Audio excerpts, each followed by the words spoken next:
lakle lakle Inspector Tayai Tayai Tayai Ahan ramakta da Inspector Tayai tabiri basimu James Haigurjamna taramlok sabu loina na ikokno na khurumjari ngasi su puduna laksari Inspector Tayai lising amaga taramathoi suba tangka haukiba megi tang ahumdagi tonga tongan ba thobu singi wari amadi relief camp da leiba wari kya paring naina tahan sakraba matungna ngasi mu puduna laksari anauba tangka amakha nangdi mamani ahum suba tangka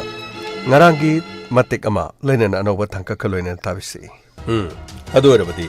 hauji Rajesh nari ba leina si kari leina mahak karamba hospital de yenki karamba doctor de yenki kari report laki madu matang e khoina khangma ngamnabadi yamna kanagani madu matang nang khangna bona phani sir madu di ai soidena maki mathangi ani suba report ai soidena porangna bai hona jage sir adu sir masi kitang di lu hoige do mali sir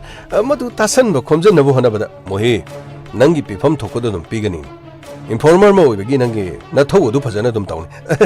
sir adu budi sir na ai bu hingan bi bani sir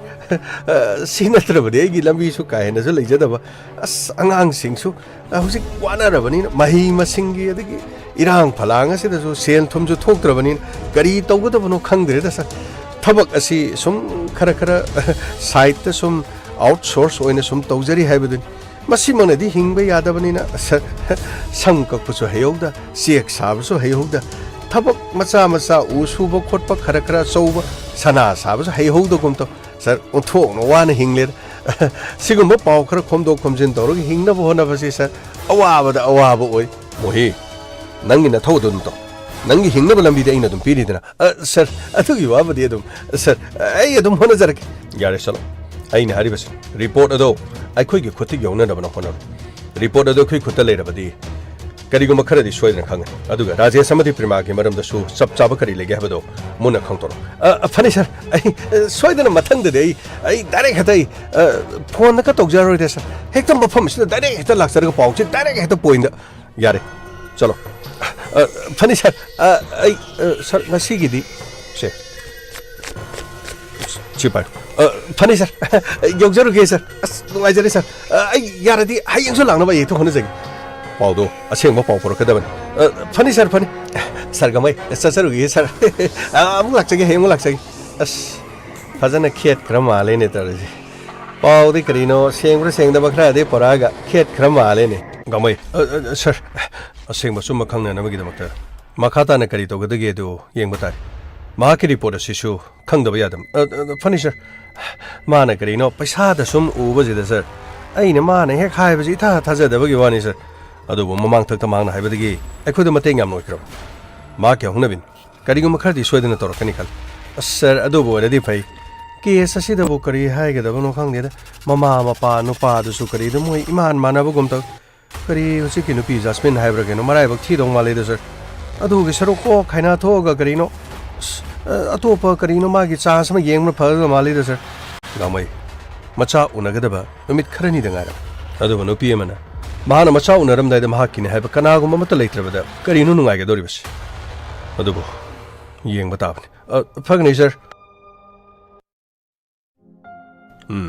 nopi macha nang wakhal sonthagan na pabung ai khoi leribasidi isagi damak ai khoi leiri ne nangi na tu nama so loine karigino nang naning hanana leri babo ha hayune karigino nang naning thinungai na phibam asida sau tho haiba yadrabadi nang na sapuna mak sokpa tare haidi himungado haubudi ke thum singnaraban mi kaya loina bada nungai ge doba na pai na mandaban adugo nang na pamdana Rajesh kamari leina ba nai khoina di yet khidi nang na pam lambi ma da satkiban Mama mapana masagi da makaya wajaba masana kari tawi kari torkan adubu khallubuga taw thorukpa khenaba kari gum matam da yawdaba nati haukredi na kari di harugani ai makhoi mathakta chumba sengba kharadi puthokpiu haidana ai police ta di complaint tor makhoi gi mathakta FIR pandana makhoi da case ma register tormadi nati adubu kuchen sauraba police officer dana Kari torka doribun hai badadi khang mangam the yeng batari hꯧzik leiriba phibam asida nangna adumna sau thau yadrabadi karino tawgadoribasibo ha amukta hayune nanggi wakhanna nama asisu adum phungbangnadana leire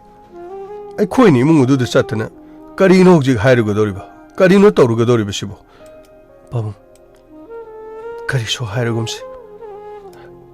ꯑꯩꯒꯤ ꯏꯔꯥꯏꯕꯛꯇ ꯑꯁꯨꯝꯅ ꯇꯝꯂꯝꯂꯕꯅꯤ ꯑꯩ ꯀꯔꯤꯁꯨ ꯋꯥꯔꯧꯕ ꯑꯃꯠꯇ ꯂꯩꯇ꯭ꯔꯤ ꯃꯗꯨꯕꯨ ꯌꯥꯕ꯭ꯔꯅꯦ ꯍꯥ ꯃꯗꯨꯕꯨ ꯌꯥꯕ꯭ꯔꯣ ꯅꯨꯡꯁꯤꯕꯕꯨ ꯐꯥꯒꯤꯔꯅꯦ ꯌꯨꯝ ꯄꯥꯟꯕꯕꯨ ꯁꯥꯟꯅꯄꯣꯠꯂꯅꯦ ꯃꯈꯣꯏꯅ ꯇꯧꯅꯤꯡꯕꯗ ꯇꯧꯕ ꯌꯥꯕ꯭ꯔꯣ ꯄꯥꯕꯨꯡ ꯑꯩ ꯃꯈꯣꯏꯒꯤ ꯃꯐꯝꯗ ꯀꯔꯤꯒꯨꯝꯕ ꯑꯃꯠꯇ ꯀꯜꯂꯛꯄ ꯃꯤꯍꯧꯕ ꯑꯄꯥꯝꯕ ꯑꯃꯠꯇ ꯂꯩꯇꯦ ꯃꯪꯒꯨꯝꯂꯕ ꯋꯥꯐꯝ ꯏꯆꯤꯜꯁꯤꯅ ꯍꯥꯏꯕꯗ ꯍꯪꯒꯣꯏꯔꯕ ꯑꯗꯨꯕꯨ ꯃꯤ ꯑꯃꯅ ꯃꯤ ꯑꯃꯒꯤ ꯃꯊꯛꯇꯕꯨ ꯑꯁꯨꯛ ꯆꯥꯎꯕ ꯃꯔꯥꯜ ꯁꯤꯕꯁꯤꯕꯨ ꯄꯥꯕꯨꯡ ꯃꯁꯤꯕꯨ ꯀꯔꯤꯅꯣ ꯃꯁꯤꯕꯨ ꯍꯧꯅꯕ꯭ꯔꯅꯤ ꯃꯗꯨꯅꯤꯀꯣ ꯑꯩꯅ ꯌꯥꯝꯅ ꯅꯨꯡꯉꯥꯏꯇ꯭ꯔꯤꯕꯁꯤ ꯏꯆꯥꯗ ꯃꯈꯣꯏꯅ ꯃꯔꯥꯜ ꯁꯤꯔꯤꯕꯁꯤꯕꯨ ꯀꯔꯤꯒꯤꯅꯣꯅꯦ ꯃꯈꯣꯏꯅ ꯏꯆꯥꯗ ꯀꯔꯤ ꯑꯋꯥꯠꯄ ꯎꯔꯕꯅꯣ ꯅꯠꯇꯦ ꯌꯨꯝ ꯑꯗꯨꯗ ꯃꯈꯣꯏ ꯃꯆꯥ ꯑꯃ ꯃꯁꯨ ꯑꯃ ꯐꯪꯖꯕ ꯍꯥꯏꯕꯁꯤꯕꯨ ꯅꯠꯇꯦ ꯃꯈꯣꯏꯅ ꯈꯜꯂꯤꯕꯗꯨꯕꯨ ꯀꯔꯤꯅꯣꯅꯦ ꯄꯥꯕꯨꯡ ꯅꯆꯥ ꯑꯩꯅ ꯃꯔꯝ ꯑꯣꯏꯗꯨꯅ ꯄꯥꯕꯨꯡꯁꯨ ꯋꯥꯔꯦ ꯄꯥꯕꯨꯡꯁꯨ ꯃꯤꯠꯂꯨꯗꯒꯤ ꯄꯤꯔꯥꯡ ꯃꯁꯤꯗꯤ ꯃꯤꯠꯂꯨꯗꯒꯤ ꯄꯤꯔꯥꯡ ꯅꯠꯇꯦꯅꯦ ꯊꯃꯣꯏꯗꯒꯤ ꯏꯒꯤ ꯃꯔꯤꯛ ꯏꯔꯤꯛ ꯆꯦꯟꯊꯕꯅꯤꯅꯦ ꯃꯆꯥ ꯑꯅꯤꯉꯣꯟꯗ ꯃꯃꯤꯠꯇꯒꯤ ꯃꯄꯤ ꯇꯥꯕ ꯀꯔꯝꯕ ꯃꯃꯥ ꯃꯄꯥꯅ ꯌꯦꯡꯕ ꯄꯥꯝꯒꯗꯒꯦꯅꯦ ꯅꯤꯡꯉꯣꯜ ꯍꯥꯏꯕꯁꯤꯒꯤ ꯄꯨꯟꯁꯤꯗꯤ ꯃꯋꯥ ꯃꯄꯨꯔꯣꯏꯕ ꯁꯥꯒꯩ ꯍꯣꯡꯗꯨꯅ ꯆꯠꯈ꯭ꯔꯒ ꯅꯨꯡꯉꯥꯏꯅ ꯂꯩꯕꯗꯨꯅ ꯃꯃꯥ ꯃꯄꯥꯅ ꯄꯦꯟꯖꯔꯤꯕꯅꯤ ꯑꯗꯨꯕꯨ ꯏꯆꯥꯅ ꯉꯁꯤꯗꯤ ꯆꯥꯐꯝ ꯊꯛꯐꯝ ꯈꯪꯗꯅ ꯅꯁꯥ ꯋꯥꯏ ꯁꯪꯗ꯭ꯔꯕ ꯐꯥꯎꯕꯗ ꯌꯨꯝ ꯑꯁꯤꯗ ꯇꯧꯔꯤꯕꯁꯤ ꯌꯦꯡꯉꯨ ꯑꯁꯤꯒꯨꯝꯕ ꯃꯇꯝ ꯑꯁꯤꯗꯤ ꯆꯥꯕ ꯊꯛꯄꯗꯒꯤ ꯍꯧꯔꯒ ꯄꯨꯛꯅꯤꯡ ꯋꯥꯈꯜꯗ ꯁꯦꯟꯅꯕꯤꯒꯗꯕ ꯆꯦꯛꯁꯤꯟꯅ ꯑꯉꯥꯡ ꯑꯃ ꯑꯣꯏꯕ ꯑꯉꯥꯡ ꯑꯃ ꯁꯦꯝꯕ ꯍꯥꯏꯕꯁꯦ ꯑꯉꯥꯡ ꯑꯗꯨ ꯎꯅꯒꯗꯧꯔꯤꯕ ꯃꯃꯥꯗꯨ ꯈꯛꯀꯤ ꯗꯥꯏꯇ ꯅꯠꯇꯦꯅꯦ ꯑꯉꯥꯡ ꯑꯗꯨꯕꯨ ꯑꯣꯏꯔꯛꯅꯕ ꯍꯣꯠꯅꯔꯤꯕ ꯃꯃꯥ ꯂꯣꯏꯅꯅ ꯃꯃꯥꯒꯤ ꯄꯨꯛꯅꯤꯡ ꯋꯥꯈꯜ ꯅꯨꯡꯉꯥꯏꯍꯟꯕ ꯑꯀꯣꯏꯕꯗ ꯂꯩꯔꯤꯕꯅ ꯃꯥꯕꯨ ꯁꯦꯟꯅꯕꯤꯒꯗꯕ ꯃꯥꯕꯨ ꯉꯥꯛꯄꯤ ꯁꯦꯟꯕꯤꯒꯗꯕꯅꯤ ꯃꯇꯝ ꯑꯗꯨꯗ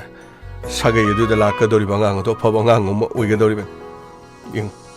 ꯅꯪꯅ ꯑꯁꯨꯝꯅ ꯅꯃꯤꯠꯇꯒꯤ ꯅꯥꯄꯤ ꯁꯤꯟꯊꯗꯨꯅ ꯂꯩꯔꯒ ꯀꯔꯤꯅꯣ ꯐꯒꯗꯧꯔꯤꯕꯁꯤꯕꯣ ꯑꯩꯗꯤꯅꯦ ꯏꯃꯨꯡ ꯑꯗꯨꯗ ꯆꯠꯂꯒ ꯑꯩ ꯊꯥꯡ ꯑꯃ ꯄꯥꯏꯔꯒꯅꯦ ꯃꯀꯛ ꯃꯀꯛ ꯀꯛꯂꯒ ꯃꯈꯣꯏꯕꯨ ꯍꯥꯠꯂꯣ ꯍꯥꯏꯔꯕꯁꯨ ꯉꯝꯒꯅꯤ ꯄꯥꯕꯨꯡ ꯃꯗꯨꯗꯗꯤ ꯇꯧꯕꯤꯒꯅꯨ ꯃꯗꯨꯅ ꯀꯔꯤꯁꯨ ꯀꯥꯟꯅꯕ ꯄꯨꯔꯛꯂꯣꯏ ꯄꯥꯕꯨꯡ ꯃꯈꯣꯏꯗ ꯀꯔꯤꯒꯨꯝꯕ ꯑꯃꯠꯇ ꯍꯥꯏꯔꯒꯨꯝꯁꯤ ꯑꯩꯈꯣꯏ ꯇꯨꯃꯤꯟꯅ ꯑꯗꯨꯝ ꯂꯩꯔꯁꯤ ꯇꯨꯃꯤꯟꯅ ꯂꯩꯕꯗꯨ ꯌꯥꯔꯣꯏꯅꯦ ꯃꯈꯣꯏꯗ ꯈꯪꯍꯟꯒꯗꯕꯅꯤꯅꯦ ꯁꯨꯝꯅ ꯇꯧꯕꯁꯤ ꯌꯥꯗꯦ ꯍꯥꯏꯕꯁꯤ ꯃꯈꯣꯏꯗ ꯈꯪꯍꯟꯕ ꯑꯃ ꯆꯪꯉꯤꯅꯦ ꯄꯥꯕꯨꯡ ꯂꯥꯟꯗꯕꯅ ꯑꯊꯣꯏꯕ ꯙꯔꯃꯅꯤ ꯍꯥꯏꯕꯗꯥꯏ ꯅꯆꯥꯗꯤ ꯀꯅꯥꯃꯠꯇ ꯂꯥꯟꯗ꯭ꯔꯤꯌꯦ ꯄꯥꯕꯨꯡ ꯑꯩ ꯀꯅꯥꯗꯁꯨ ꯃꯤꯅꯝꯗ꯭ꯔꯤꯌꯦ ꯄꯥꯕꯨꯡ ꯃꯈꯣꯏꯅ ꯀꯔꯤ ꯁꯦꯜ ꯊꯨꯝ ꯄꯥꯏꯗꯅ ꯃꯈꯣꯏꯅ ꯀꯔꯤ ꯉꯝꯒꯗꯧꯔꯤꯕꯅꯤ ꯀꯦꯁ ꯇꯧꯒꯅꯤ ꯒꯥꯏꯅ ꯀꯦꯁ ꯇꯧꯔꯛꯁꯅꯨꯅꯦ ꯑꯃꯨꯛꯇ ꯇꯧꯔꯛꯁꯅꯨ ꯀꯦꯁ ꯇꯧꯔꯛꯄꯅꯤ ꯌꯦꯡꯕꯅꯤ ꯍꯧꯖꯤꯛ ꯐꯥꯎꯕꯗꯤ ꯀꯦꯁ ꯇꯧꯔꯛꯄ ꯂꯩꯇꯦ ꯑꯆꯨꯝ ꯑꯔꯥꯟ ꯈꯪꯅꯅꯕꯒꯤꯗꯃꯛ ꯄꯨꯂꯤꯁ ꯁ꯭ꯇꯦꯁꯟꯗ ꯀꯧꯔꯒ ꯋꯥꯐꯪꯅꯕꯒꯤ ꯊꯧꯔꯝ ꯑꯃ ꯀꯔꯤꯒꯨꯝꯕ ꯃꯗꯨ ꯇꯧꯔꯛꯂꯕꯁꯨ ꯆꯠꯀꯅꯤ ꯊꯦꯡꯅꯒꯅꯤ ꯃꯆꯥꯅꯨꯄꯤꯒꯤ ꯃꯑꯣꯡ ꯃꯇꯧꯗꯨ ꯁꯤꯠ ꯅꯥꯟꯅ ꯍꯥꯏꯒꯅꯤ ꯌꯥꯗ꯭ꯔꯒꯅ ꯑꯉꯥꯡꯗꯨ ꯂꯧꯁꯟꯒꯦ ꯇꯦꯁ ꯇꯧ ꯑꯩꯈꯣꯏꯒꯤ ꯁꯥꯒꯩ ꯑꯁꯤꯒꯤ ꯏꯅꯦ ꯍꯥꯏꯔꯕꯗꯤ ꯂꯧꯁꯟꯒꯦ ꯍꯥꯏꯕ ꯇꯥꯕꯅꯤꯅꯦ ꯃꯣꯏ ꯄꯥꯕꯨꯡ ꯀꯔꯤ ꯍꯥꯏꯒꯗꯕꯅꯣ ꯍꯟꯗꯛꯀꯤ ꯃꯇꯥꯡ ꯑꯁꯤꯕꯨ ꯑꯩꯈꯣꯏ ꯑꯅꯤꯅ ꯏꯁꯨ ꯂꯥꯛꯀꯅꯤ ꯍꯥꯏꯗꯨꯅ ꯍꯔꯥꯎꯖꯔꯝꯕ ꯑꯩꯈꯣꯏꯅ ꯇꯧꯖꯔꯝꯕ ꯄꯨꯝꯅꯃꯛ ꯑꯗꯨ ꯅꯪꯗ ꯅꯠꯇꯦꯅꯦ ꯏꯁꯨ ꯂꯥꯛꯀꯅꯦꯅ ꯑꯩꯅ ꯀꯌꯥꯝ ꯍꯔꯥꯎꯖꯩ ꯃꯕꯣꯛ ꯅꯪꯅ ꯀꯌꯥꯝ ꯍꯔꯥꯎꯖꯩ ꯑꯗꯨꯒ ꯑꯩꯈꯣꯏꯒꯤ ꯏꯐꯝꯗ ꯃꯤꯅꯝꯕ ꯁꯥꯒꯩ ꯑꯃꯒꯤ ꯏꯕꯨ ꯑꯩꯈꯣꯏꯒꯤꯅꯤ ꯍꯥꯏꯖꯟꯗꯨꯅ ꯌꯨꯝ ꯑꯁꯤꯗ ꯏꯃꯥꯏ ꯀꯌꯥꯗ ꯉꯝꯈ꯭ꯔꯕꯅꯣꯅꯦ ꯃꯣꯏ ꯄꯥꯕꯨꯡ ꯑꯩꯒꯤ ꯋꯥꯗꯤ ꯋꯥꯁꯦ ꯀꯣꯛ ꯂꯣꯏꯁꯤꯟꯅꯕ ꯁꯦꯜ ꯊꯨꯝ ꯈꯔ ꯄꯤꯔꯒ ꯂꯣꯏꯁꯟꯅꯔꯁꯤ ꯍꯥꯏꯗꯅꯅꯦ ꯈꯔ ꯂꯥꯞꯇꯛ ꯂꯦꯞꯄꯒ ꯃꯈꯣꯏꯒꯤ ꯃꯄꯥꯗꯨꯗ ꯇꯧꯔꯒ ꯁꯠ ꯂꯪꯁꯜꯂꯝꯕ ꯃꯗꯨ ꯅꯠꯇ꯭ꯔꯕꯗꯤ ꯃꯄꯥꯗꯨ ꯃꯤ ꯄꯤꯛꯇꯛ ꯇꯧꯔꯗꯅ ꯑꯩꯗꯤꯅꯦ ꯃꯗꯨ ꯃꯤ ꯌꯥꯝꯅ ꯐꯒꯗꯕ ꯃꯥꯟꯗꯦ ꯃꯊꯃꯣꯏꯗꯣ ꯏꯁꯦꯡ ꯁꯦꯡꯒꯗꯕ ꯃꯥꯟꯗꯦ ꯑꯗꯨꯒꯤ ꯋꯥꯕꯨꯗꯤ ꯁꯦꯜ ꯈꯔ ꯄꯤꯔꯒ ꯌꯥꯅꯤ ꯍꯥꯏꯔꯕꯗꯤ ꯂꯣꯏꯁꯟꯅꯔꯒꯗꯤ ꯂꯨꯍꯣꯡ ꯈꯣꯡꯗꯣꯡꯕꯁꯤꯒꯤ ꯀꯔꯤꯅꯣ ꯈꯟꯅꯕ ꯌꯥꯕꯅꯤ ꯅꯆꯥꯅꯨꯄꯥꯗꯤ ꯀꯥꯏ ꯂꯩ ꯁꯤꯗ ꯂꯩꯌꯦ ꯏꯔꯨꯖꯕ ꯂꯣꯏꯔꯒ ꯃꯐꯤ ꯃꯔꯣꯟ ꯍꯣꯡꯗꯣꯛꯇꯅ ꯁꯤꯗ ꯀꯗꯥꯏ ꯆꯠꯀꯗꯧꯔꯤꯕꯅꯣ ꯈꯪꯗꯦ ꯑꯃꯨꯛꯇ ꯀꯧꯁꯜꯂꯣ ꯑꯩ ꯋꯥ ꯍꯥꯏꯒꯦ ꯍꯣꯏ ꯃꯣꯏ ꯄꯥꯕꯨꯡ ꯑꯩ ꯇꯥꯔꯤꯕ꯭ꯔꯥ ꯔꯥꯖꯦꯁ ꯏꯃꯥ ꯀꯔꯤ ꯍꯥꯏꯒꯦ ꯅꯄꯥꯕꯨꯡꯅ ꯑꯃꯨꯛꯇ ꯂꯥꯛꯑꯣ ꯍꯥꯏꯔꯤꯅꯦ ꯏꯃꯥ Kari matang ojan. Kari matang oru nigi thoi birang sinidana. Kaithiel sida thopung amudi. Kairo le kash de khoi maram ngang na riba tawri mayam sinang bu khangdro.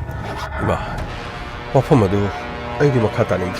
Hoi ni chana makha ta ning dre habi mana khangine. Adu bu kari no wa khana da ya da ban. Se ne pa phung sida le.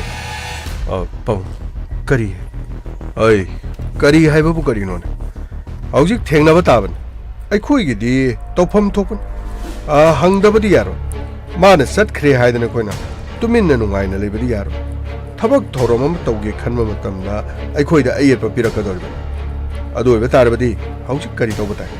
Magi apamasu kari. Lupa kaya piugi. Angang aduga maga. Ponchi chupa leina nabugi sel piu haibar. Ai shu hona batare dana. Nangi mai chopa yaba nati sagai sigi mai chopa yaba nati ne. Pabung wafam adubu. Ai wafam adubu kari. Ai khoina haribasini ne. Afaba amagidama ishorna dum sinman. Ai haribasini. Yadaba yaro. Wafam ase khana nei naba pomna mak loirabani. Ai taw babu donga su wa se tanaba horabani. Haujik khorau thangi be Jasmine. Wafam ase lo chalaga karino ano bu kong thang amagidama. Pabung wafam adudi pabung khoina phanana ba. Hoi ne aduni ne khoina haribase. Isa prema su laidana. Ai prema Laun he. Karino nang sing arang di yumas da sangal tripsibo. Pabung. Thukliba thodok sida aishu yumas sida mahak leida di phaba. Mahak su leitabani kaino. Mahak haidi kanano. Kanano nang na mahak hari babo. Pabung Jasmine. Karino ni na khoina Jasmine gi wapu salaido. Nati. Nang khanglaba natro. Thukliba thodok si khanglaba natraiba. Oi su oirido boda. Ai wasi makha taning na khoi gi pabunga ai wa pomna maktub na balorabani thabak oina pangthok kada bada ngairabani haujik khurau thangi ba haibabu Jasmine khurau thangdrabadi chawnul hongdu na pabunga ai ga manglana makhal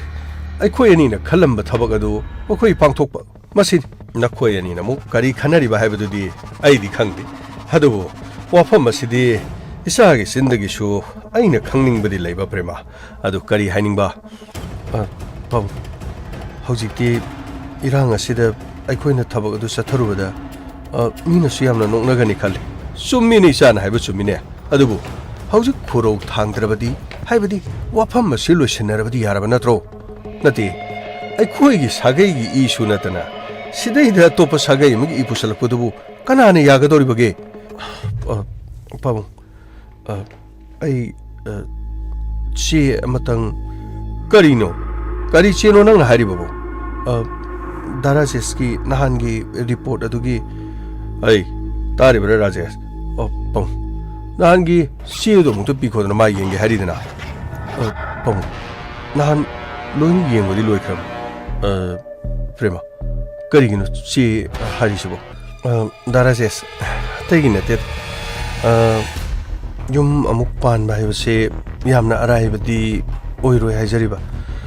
karino nang ai thung hodraba manglana makak ahlaman singna thungna bona maduda nangna adugi na tera nupana macha yaudaba matamda yumdu da leba nupiduna nupadugi siba tawraga dumakle adubu kariguma matamda nupaduna macha uraroi hairabadi mahaki loina bidana mapuriba masai yaudi adun hundoktuna sanadi karino nangna haining lebsi karino darajes atai hiwana tet yumadu da leirba nupiduna anganga roktaba matamdadi mamitta macha uraro haduna nupi adubu mayumadu dagi tantopi nupaduna masai roktaba matamdadi nupi aduna nupadu huntoga satpasi yauna de hariba hoi madu atangmani adubu Jasmine di mamitta macha uriban mahana yumasdagi thokiba matamda khoina hojig amuk luhong khongdom ki wafam hainabada miyamna ngangnagadaba hainagadaba wafam singado prema madudi pabungai magana loina sinkran aduga wafam asida nangna yaningdaba aina yaningdaba kaisu leiti darajes yam luri di darajesu aiga mugum pan matamda darajes laina sina maramoduna darajes amuk Mita icha udrabadi ai prema nangna haribasi karigumba ꯑꯩꯈꯣꯏꯒꯤ ꯔꯥꯖꯦꯁꯁꯤ ꯃꯃꯤꯠꯇ ꯃꯆꯥ ꯎꯗ꯭ꯔꯕꯗꯤ ꯅꯪꯁꯨ ꯑꯩꯈꯣꯏꯒꯤ ꯏꯆꯥꯅꯨꯄꯥ ꯔꯥꯖꯦꯁꯁꯤꯒ ꯌꯨꯝ ꯄꯥꯟꯕꯁꯤ ꯅꯪ ꯄꯥꯝꯗꯦ ꯁꯤꯔꯥ ꯄꯥꯕꯨꯡ ꯑꯗꯨꯒꯤ ꯋꯥ ꯅꯠꯇꯦ ꯄꯥꯕꯨꯡ ꯀꯣꯟꯅ ꯐꯔꯛꯄꯁꯨ ꯌꯥꯏ ꯍꯥꯏꯕ ꯋꯥꯐꯝ ꯑꯃ ꯄꯜꯂꯤ ꯑꯗꯨꯅ ꯑꯩ ꯆꯦꯗꯣ ꯑꯃꯨꯛꯇ ꯂꯧꯖꯔꯒ ꯑꯩ ꯑꯃꯨꯛꯇ ꯁꯨꯝ ꯑꯈꯪ ꯑꯍꯩ ꯈꯔꯒ ꯁꯨꯝ ꯇꯥꯟꯅꯖꯒꯦ ꯇꯧꯕꯅꯤ ꯑꯣ ꯐꯩ ꯑꯩ ꯆꯦꯗꯨꯗꯤ ꯄꯤꯈ꯭ꯔꯣꯗꯅ ꯑꯗꯨꯗꯤ ꯄꯥꯕꯨꯡ ꯁꯤꯗ ꯂꯩꯔꯦ ꯁꯤ ꯄꯥꯏꯁꯜꯂꯣ ꯁꯤꯗ ꯂꯩꯔꯦ ꯌꯥꯝꯅ ꯅꯨꯡꯉꯥꯏꯔꯦ ꯑꯩ ꯁꯨꯝ ꯀꯩꯅꯣꯝꯃ ꯌꯦꯡꯒꯦꯅ ꯇꯧꯕꯅꯤ ꯀꯩꯁꯨ ꯀꯥꯏꯕ ꯂꯩꯇꯦ ꯌꯦꯡꯉꯨ ꯑꯗꯨꯗꯤ ꯑꯩ ꯑꯃꯨꯛ ꯊꯣꯛꯈꯤꯒꯦ ꯑꯗꯨꯗꯤ ꯑꯩ ꯄ꯭ꯔꯦꯃꯥ ꯄꯥꯕꯨꯡ ꯋꯥꯐꯝ ꯑꯁꯤ ꯂꯣꯏꯅꯔꯕꯅꯤꯀꯣ ꯀꯔꯤꯅꯣ ꯌꯥꯝꯅ ꯌꯥꯡꯅ ꯈꯨꯔꯧ ꯊꯥꯡꯂꯤꯕꯁꯤ ꯍꯦꯛ ꯂꯣꯏꯕꯒꯅꯦ ꯅꯈꯣꯏ ꯑꯅꯤꯕꯨꯅꯦ ꯌꯥꯝꯅ ꯆꯥꯎꯅ ꯁꯤꯜ ꯂꯥꯡꯗꯨꯅ ꯂꯨꯍꯣꯡꯒꯗꯧꯔꯤꯕꯅꯤ ꯍꯣꯏ ꯄꯥꯕꯨꯡ ꯑꯗꯨꯗꯤ ꯑꯩ ꯑꯃꯨꯛ ꯆꯠꯆꯔꯨꯈꯤꯒꯦ ꯐꯔꯦ ꯑꯩ ꯑꯗꯨꯕꯨ ꯅꯪꯁꯨ ꯃꯍꯧꯁꯥꯒꯨꯝꯅꯅꯦ ꯌꯨꯝ ꯑꯁꯤꯗ ꯂꯥꯛꯄꯗ ꯅꯪꯉꯣꯟꯗ ꯀꯅꯥꯃꯇ ꯀꯔꯤꯃꯇꯅ ꯊꯤꯡꯗꯦꯀꯣ ꯍꯣꯏ ꯄꯥꯕꯨꯡ ꯋꯥꯐꯝꯁꯤ ꯀꯔꯤꯅꯣꯃꯗꯤ ꯈꯟꯕ ꯃꯥꯜꯂꯦꯗ ꯃꯣꯏ ꯄꯥꯕꯨꯡ ꯂꯩꯀꯥꯏꯒꯤ ꯃꯤꯅ ꯁꯣꯏꯗꯅ ꯇꯝꯁꯤꯜꯂꯝꯒꯅꯤ ꯂꯩꯀꯥꯏ ꯑꯁꯤꯗ ꯂꯩꯔꯤꯕ ꯊꯪꯅꯕꯗꯤ ꯌꯦꯡꯉꯨꯅꯦꯁꯦ ꯑꯩꯈꯣꯏꯒ ꯃꯣꯏꯒꯗꯅꯤ ꯈꯔ ꯋꯥ ꯉꯥꯡꯅꯔꯤꯁꯦ ꯂꯩꯃꯤꯟꯅꯔꯤꯕꯁꯤꯡ ꯑꯁꯤꯗꯤ ꯀꯌꯥ ꯂꯣꯟꯗꯤꯟꯅꯕ ꯅꯠꯇꯦ ꯃꯈꯣꯏꯅ ꯋꯥꯈꯜ ꯑꯃ ꯑꯩꯈꯣꯏꯅ ꯈꯜꯂꯤꯕꯅ ꯋꯥꯈꯜ ꯑꯃ ꯃꯄꯥꯕꯨꯡꯒ ꯋꯥꯔꯤ ꯄꯨꯝꯅꯃꯛ ꯂꯣꯏꯅ ꯂꯣꯏꯔꯕꯅꯤ ꯄꯨꯝꯅꯃꯛꯁꯦ ꯅꯨꯄꯤ ꯃꯆꯥ ꯑꯃꯁꯤꯒꯤ ꯀꯦꯁꯁꯤ ꯂꯣꯏꯁꯤꯟꯗꯕꯅꯤꯅ ꯃꯥ ꯀꯌꯥ ꯍꯩꯅꯤꯡꯕ ꯑꯗꯨꯝ ꯋꯥꯠꯂꯝꯒꯅꯤ ꯀꯣꯛ ꯀꯦꯁꯁꯤ ꯂꯣꯏꯁꯤꯟꯅꯔꯒ ꯋꯥ ꯑꯗꯨꯝ ꯂꯣꯏꯔꯕ ꯅꯠꯇ꯭ꯔꯣ ꯋꯥ ꯃꯈꯥ ꯇꯥꯅꯤꯡꯉꯥꯏ ꯀꯔꯤꯁꯨ ꯂꯩꯇꯦ ꯃꯣꯏ ꯄꯥꯕꯨꯡ ꯀꯔꯤꯅꯣ ꯑꯃꯨꯛꯇ ꯁꯤꯟꯕꯤꯔꯣ ꯀꯩꯗꯧꯕꯒꯦ ꯑꯩꯗꯤꯅꯦ ꯃꯗꯨꯒꯤ ꯅꯨꯄꯤꯗꯣ ꯑꯃꯨꯛ ꯍꯟꯅ ꯌꯨꯝ ꯑꯁꯤꯗ ꯂꯥꯛꯄ ꯑꯩꯗꯤ ꯉꯝꯃꯔꯣꯏꯀꯣ ꯑꯩꯗꯤ ꯉꯝꯃꯔꯣꯏ ꯃꯥꯏ ꯑꯇꯣꯞꯄ ꯁꯥꯒꯩ ꯑꯃꯒꯤ ꯏ ꯄꯨꯁꯜꯂꯒ ꯃꯐꯝ ꯑꯁꯤꯗ ꯏꯄꯥꯟ ꯁꯣꯟꯗꯣꯛꯀꯤ ꯇꯧꯔꯝꯂꯤꯕꯅꯤꯅꯦ ꯃꯗꯨꯗꯩꯗ ꯃꯄꯥꯕꯨꯡꯒ ꯑꯩꯒꯅ ꯃꯁꯤꯗꯩꯗ ꯏꯁꯨꯅꯦꯅ ꯃꯁꯤꯗ ꯑꯣꯏꯅ ꯂꯛꯅꯗꯅ ꯂꯩꯒꯗꯧꯔꯤꯕꯅꯤꯅꯦ ꯃꯇꯥꯡ ꯃꯇꯝ ꯆꯞ ꯆꯥꯅ ꯍꯦꯛ ꯈꯪꯍꯧꯕꯁꯤ ꯐꯈ꯭ꯔꯦꯗꯀꯣ ꯏꯆꯥꯅ ꯀꯣꯛ ꯇꯦꯁ ꯇꯧꯕꯗꯒꯤ ꯈꯪꯂꯤꯕꯅꯤꯅꯦ ꯁꯦ ꯑꯗꯨ ꯅꯠꯇ꯭ꯔꯕꯗꯤ ꯌꯦꯡꯉꯨꯅꯦ ꯀꯌꯥꯗ ꯉꯝꯈ꯭ꯔꯕꯅꯣꯕ ꯌꯥꯔꯦ ꯃꯗꯨꯒꯤ ꯋꯥꯐꯝꯗꯣ ꯇꯣꯛꯂꯁꯤ ꯑꯗꯨꯒ ꯔꯥꯖꯦꯁ ꯄꯨꯝꯅꯃꯛꯁꯤ ꯂꯣꯏꯁꯤꯟꯅꯅꯕ ꯅꯄꯥꯏꯅ ꯂꯣꯏꯅ ꯍꯣꯠꯅꯒꯅꯤ ꯃꯈꯣꯏꯅ ꯑꯩꯈꯣꯏꯒꯤ ꯊꯛꯇ ꯀꯦꯁ ꯇꯧꯔꯛꯂꯕꯁꯨ ꯑꯩꯈꯣꯏ ꯁꯣꯏꯗꯅ ꯊꯦꯡꯅꯒꯅꯤ ꯏꯆꯥꯒꯤꯗꯃꯛꯇ ꯀꯔꯤꯃꯇ ꯋꯥꯠꯄ ꯂꯩꯇꯦꯗꯅ ꯑꯩꯈꯣꯏꯅ ꯊꯝꯂꯤꯕ ꯂꯟ ꯊꯨꯝ ꯑꯁꯤꯅ ꯅꯄꯨꯟꯁꯤ ꯆꯨꯞꯄ ꯅꯪꯅ ꯀꯥꯏꯗꯨꯅ ꯆꯥꯔꯕꯁꯨ ꯂꯣꯏꯒꯗꯕ ꯂꯩꯇꯦ ꯌꯦꯡꯕ ꯇꯥꯔꯦ ꯃꯈꯣꯏꯅ ꯇꯧꯔꯛꯄꯗꯨꯗꯤ ꯊꯦꯡꯅꯕ ꯇꯥꯕꯅꯤ ꯑꯗꯨꯒ ꯑꯩꯅ ꯍꯥꯏꯔꯤꯕꯁꯤꯅꯤ ꯆꯠꯊꯣꯛꯄꯗꯅꯦ ꯃꯨꯟꯅ ꯌꯦꯡꯉꯨ ꯃꯄꯥꯗꯨ ꯃꯤ ꯄꯤꯛꯊꯛ ꯇꯧꯔꯗꯅ ꯃꯤꯍꯨꯟ ꯃꯇꯥ ꯑꯃ ꯂꯝꯕꯤꯗ ꯆꯠꯂꯤꯉꯩꯗꯅꯦ ꯇꯨꯡꯗꯒꯤ ꯋꯥꯔꯧꯔꯤꯕꯅꯤ ꯍꯥꯏꯗꯅ ꯊꯥꯡ ꯇꯦꯟ ꯄꯥꯏꯗꯅ ꯁꯤꯖꯤꯟꯅꯔꯛꯀꯅꯤ ꯃꯍꯥꯛꯄꯨꯗꯤ ꯑꯩꯈꯣꯏꯅ ꯆꯠꯂꯣ ꯍꯥꯏꯗꯨꯅ ꯃꯉꯛ ꯁꯝ ꯄꯥꯏꯔꯒ ꯏꯟꯈꯤꯕꯗꯤ ꯅꯠꯇꯦ ꯑꯗꯨꯕꯨ ꯃꯍꯥꯛ ꯃꯁꯥꯅ ꯃꯈꯣꯡ ꯊꯣꯡꯅ ꯆꯠꯈ꯭ꯔꯤꯕꯁꯤꯅꯗꯤ ꯃꯁꯥꯒꯤ ꯃꯔꯥꯜ ꯃꯁꯥꯅ ꯌꯥꯖꯕꯅꯤ ꯍꯥꯏꯅ ꯂꯧꯔꯣꯏꯗꯕꯒꯤ ꯃꯔꯝ ꯂꯩꯕ꯭ꯔꯥ ꯃꯣꯏ ꯄꯥꯕꯨꯡ ꯃꯥꯅ ꯆꯠꯈꯤꯗꯨ ꯃꯔꯥꯜ ꯂꯩꯕꯒꯤꯅꯤ ꯃꯔꯥꯜ ꯂꯩꯇ꯭ꯔꯗꯤ ꯃꯥ ꯀꯩꯗꯧꯕꯒꯤ ꯁꯤꯗꯩꯗ ꯑꯗꯨꯝ ꯂꯩꯔꯣꯏꯗ꯭ꯔꯣ ꯃꯔꯥꯜꯗꯨ ꯂꯩꯕꯗꯨꯅ ꯃꯥꯁꯦ ꯆꯠꯂꯒꯦ ꯍꯥꯏꯗꯅ ꯆꯠꯈ꯭ꯔꯤꯕ ꯃꯣꯏ ꯄꯥꯕꯨꯡ ꯑꯩꯗꯤ ꯆꯠꯈꯤꯕꯁꯦ ꯑꯣꯟꯊꯣꯛꯅ ꯐꯈ꯭ꯔꯦ ꯃꯥꯒꯤ ꯃꯁꯛꯇꯨ ꯎꯔꯒꯅꯦ ꯏꯁꯥꯁꯦ ꯇꯤꯝꯕꯤ ꯀꯥꯡꯉꯤꯅꯦ ꯑꯩ ꯇꯤꯝꯕꯤ ꯀꯥꯡꯉꯦꯕ ꯑꯩ ꯌꯥꯔꯦ ꯇꯣꯛꯁꯤꯁꯦ ꯑꯗꯨꯒꯤ ꯁꯔꯨꯛ ꯃꯈꯣꯏ ꯌꯧꯒꯗꯕ ꯃꯤꯅꯦ ꯑꯩꯅ ꯊꯤꯔꯤꯕꯁꯤ ꯁꯦꯜ ꯈꯔ ꯄꯤꯔꯒ ꯂꯣꯏꯁꯤꯜꯂꯁꯤ ꯍꯥꯏꯕ ꯋꯥꯐꯝꯁꯦ ꯑꯩꯈꯣꯏꯅ ꯀꯥꯡꯕ ꯍꯧꯕ ꯇꯥꯏ ꯀꯅꯥꯅ ꯈꯪꯅꯤ ꯃꯗꯨꯗ ꯌꯥꯔꯛꯂꯕꯗꯤ ꯃꯣꯏ ꯄꯥꯕꯨꯡ ꯌꯥꯅꯅꯕ ꯀꯔꯤꯅꯣ ꯑꯃꯨꯛꯇꯪ ꯁꯤꯟꯕꯤꯌꯨ ꯑꯩꯗꯤꯅꯦ ꯏꯃꯨꯡ ꯑꯁꯤꯗꯅꯦ ꯑꯃꯨꯛ ꯍꯟꯅ ꯃꯍꯥꯛ ꯂꯥꯛꯄ ꯄꯥꯝꯗ꯭ꯔꯦ ꯅꯝꯊꯥꯛ ꯇꯧꯕꯤ ꯃꯤꯅꯝꯕꯤ ꯑꯩꯗꯤ ꯍꯥꯏꯔꯤꯕꯁꯤꯅꯤꯀꯣ ꯃꯥꯅ ꯌꯨꯝ ꯑꯁꯤꯗꯒ ꯂꯥꯛꯇ ꯑꯣꯏꯔꯕꯗꯤ ꯑꯩ ꯌꯨꯝꯁꯤꯗꯒꯅꯦ ꯑꯩ ꯂꯩꯒꯗꯕ ꯅꯠꯇꯦꯀꯣ ꯌꯥꯔꯦꯅꯦ ꯀꯩꯗꯧꯕꯒꯦ ꯁꯥꯕꯤꯇ꯭ꯔꯤ ꯅꯪꯅ ꯃꯔꯣꯜ ꯑꯃ ꯑꯩ ꯇꯧꯏꯕ ꯑꯩ ꯄꯨꯝꯅꯃꯛ ꯐꯅꯕ ꯁꯤꯟꯒꯦꯅꯦ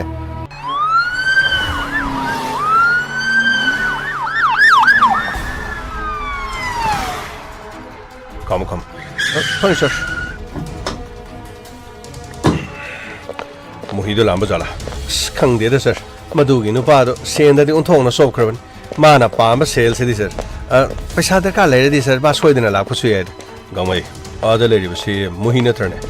Money sir. As ma di ngai dina leire mini sir. Sen thabak sa thokki basi ma di as unthongna gari no. Ngai janing na ngai ba haiduni. Kausalo. Wari sanai. Funny sir. Itaw mo hi nang leirami sargame ai di hetang asi ding ngai dan leijarmam pau se manam laksur bu pau mayam pek thanna bi sa ji dane pau gi pau ngak ngai bani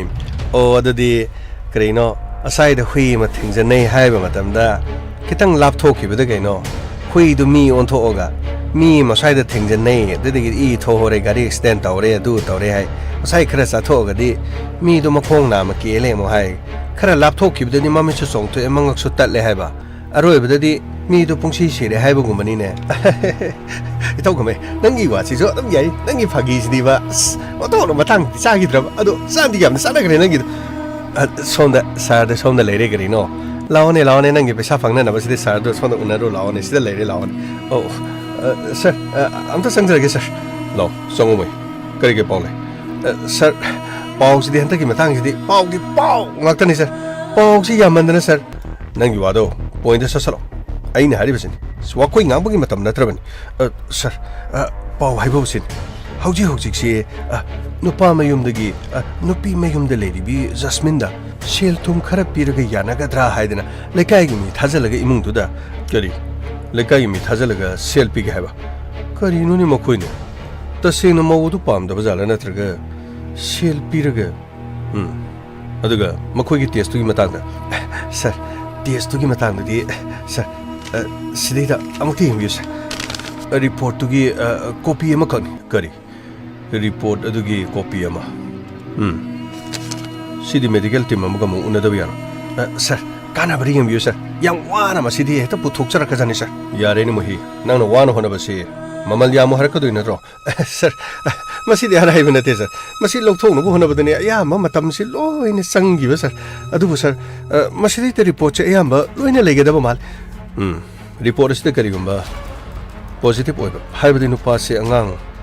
ꯃꯄꯨꯟꯁꯤꯒꯤ ꯑꯣꯏꯅ ꯃꯄꯥ ꯑꯣꯏꯔꯔꯣꯏꯅ ꯍꯥꯏꯔꯒꯗꯤ ꯑꯗꯨꯒ ꯏꯃꯨꯡ ꯑꯗꯨꯅ ꯂꯨꯍꯣꯡꯅꯕꯒꯤ ꯊꯧꯔꯥꯡꯅꯤ ꯍꯥꯏꯔꯤꯕ ꯋꯥꯐꯝ ꯑꯁꯤꯅ ꯁꯥꯔ ꯃꯗꯨꯅꯤ ꯃꯁꯤꯗꯤ ꯍꯔꯥꯎꯕꯅ ꯃꯈꯣꯏꯗꯤ ꯏꯃꯨꯡ ꯃꯅꯨꯡ ꯑꯅꯤꯁꯤ ꯌꯥꯁꯟꯅꯗꯅꯀꯣ ꯂꯨꯍꯣꯡ ꯈꯣꯡꯗꯣꯡꯕꯁꯤ ꯃꯈꯣꯏꯗꯤ ꯊꯨꯅ ꯄꯥꯡꯊꯣꯛꯅꯤꯡꯂꯕ ꯖꯥꯠꯅꯤꯗ ꯑꯗꯨꯕꯨ ꯀꯔꯤ ꯍꯥꯏꯒꯗꯕꯅꯣ ꯍꯧꯖꯤꯛꯁꯤ ꯖꯁꯃꯤꯟꯅ ꯈꯨꯔꯧ ꯊꯥꯡꯗꯅ ꯂꯩꯕꯁꯤꯅ ꯖꯁꯃꯤꯟꯒꯤ ꯀꯦꯁ ꯑꯁꯤ ꯂꯣꯏꯁꯤꯟꯗꯗꯤ ꯌꯥꯔꯣꯏ ꯍꯥꯏꯗꯅ ꯀꯩꯔꯣꯜ ꯂꯩꯀꯥꯏꯒꯤ ꯃꯤ ꯊꯥꯖꯟꯗꯅ ꯂꯨꯄꯥ ꯑꯗꯨ ꯄꯤꯒꯦ ꯑꯗꯥ ꯄꯤꯒꯦ ꯀꯥꯏꯅ ꯏꯚꯟ ꯖꯁꯃꯤꯟꯒꯤ ꯃꯄꯥ ꯐꯥꯎꯕꯗ ꯃꯤ ꯑꯇꯣꯞꯄꯅ ꯍꯥꯏꯍꯜꯂꯕ ꯖꯥꯠꯅꯤ ꯑꯗꯨꯕꯨ ꯃꯄꯥꯗꯨꯅ ꯌꯥꯝꯅꯗꯤ ꯁꯥꯎꯕ ꯑꯗꯨꯕꯨ ꯃꯄꯥꯗꯨꯗ ꯗꯥꯏꯔꯦꯛ ꯔꯥꯖꯦꯁꯀꯤ ꯏꯃꯨꯡ ꯃꯅꯨꯡꯅ ꯍꯥꯏꯕꯗꯤ ꯔꯥꯖꯦꯁꯀꯤ ꯃꯄꯥ ꯃꯣꯍꯤꯟꯗ꯭ꯔꯣꯅ ꯃꯃꯥ ꯁꯥꯕꯤꯇ꯭ꯔꯤꯅ ꯗꯥꯏꯔꯦꯛ ꯍꯥꯏꯔꯛꯄꯗꯤ ꯅꯠꯇꯕꯅꯤ나 ꯃꯄꯥꯁꯤꯁꯨ ꯃꯈꯣꯏ ꯊꯤꯠꯇꯅ ꯂꯩꯕꯖꯥꯠꯅꯤ ꯁꯥꯔ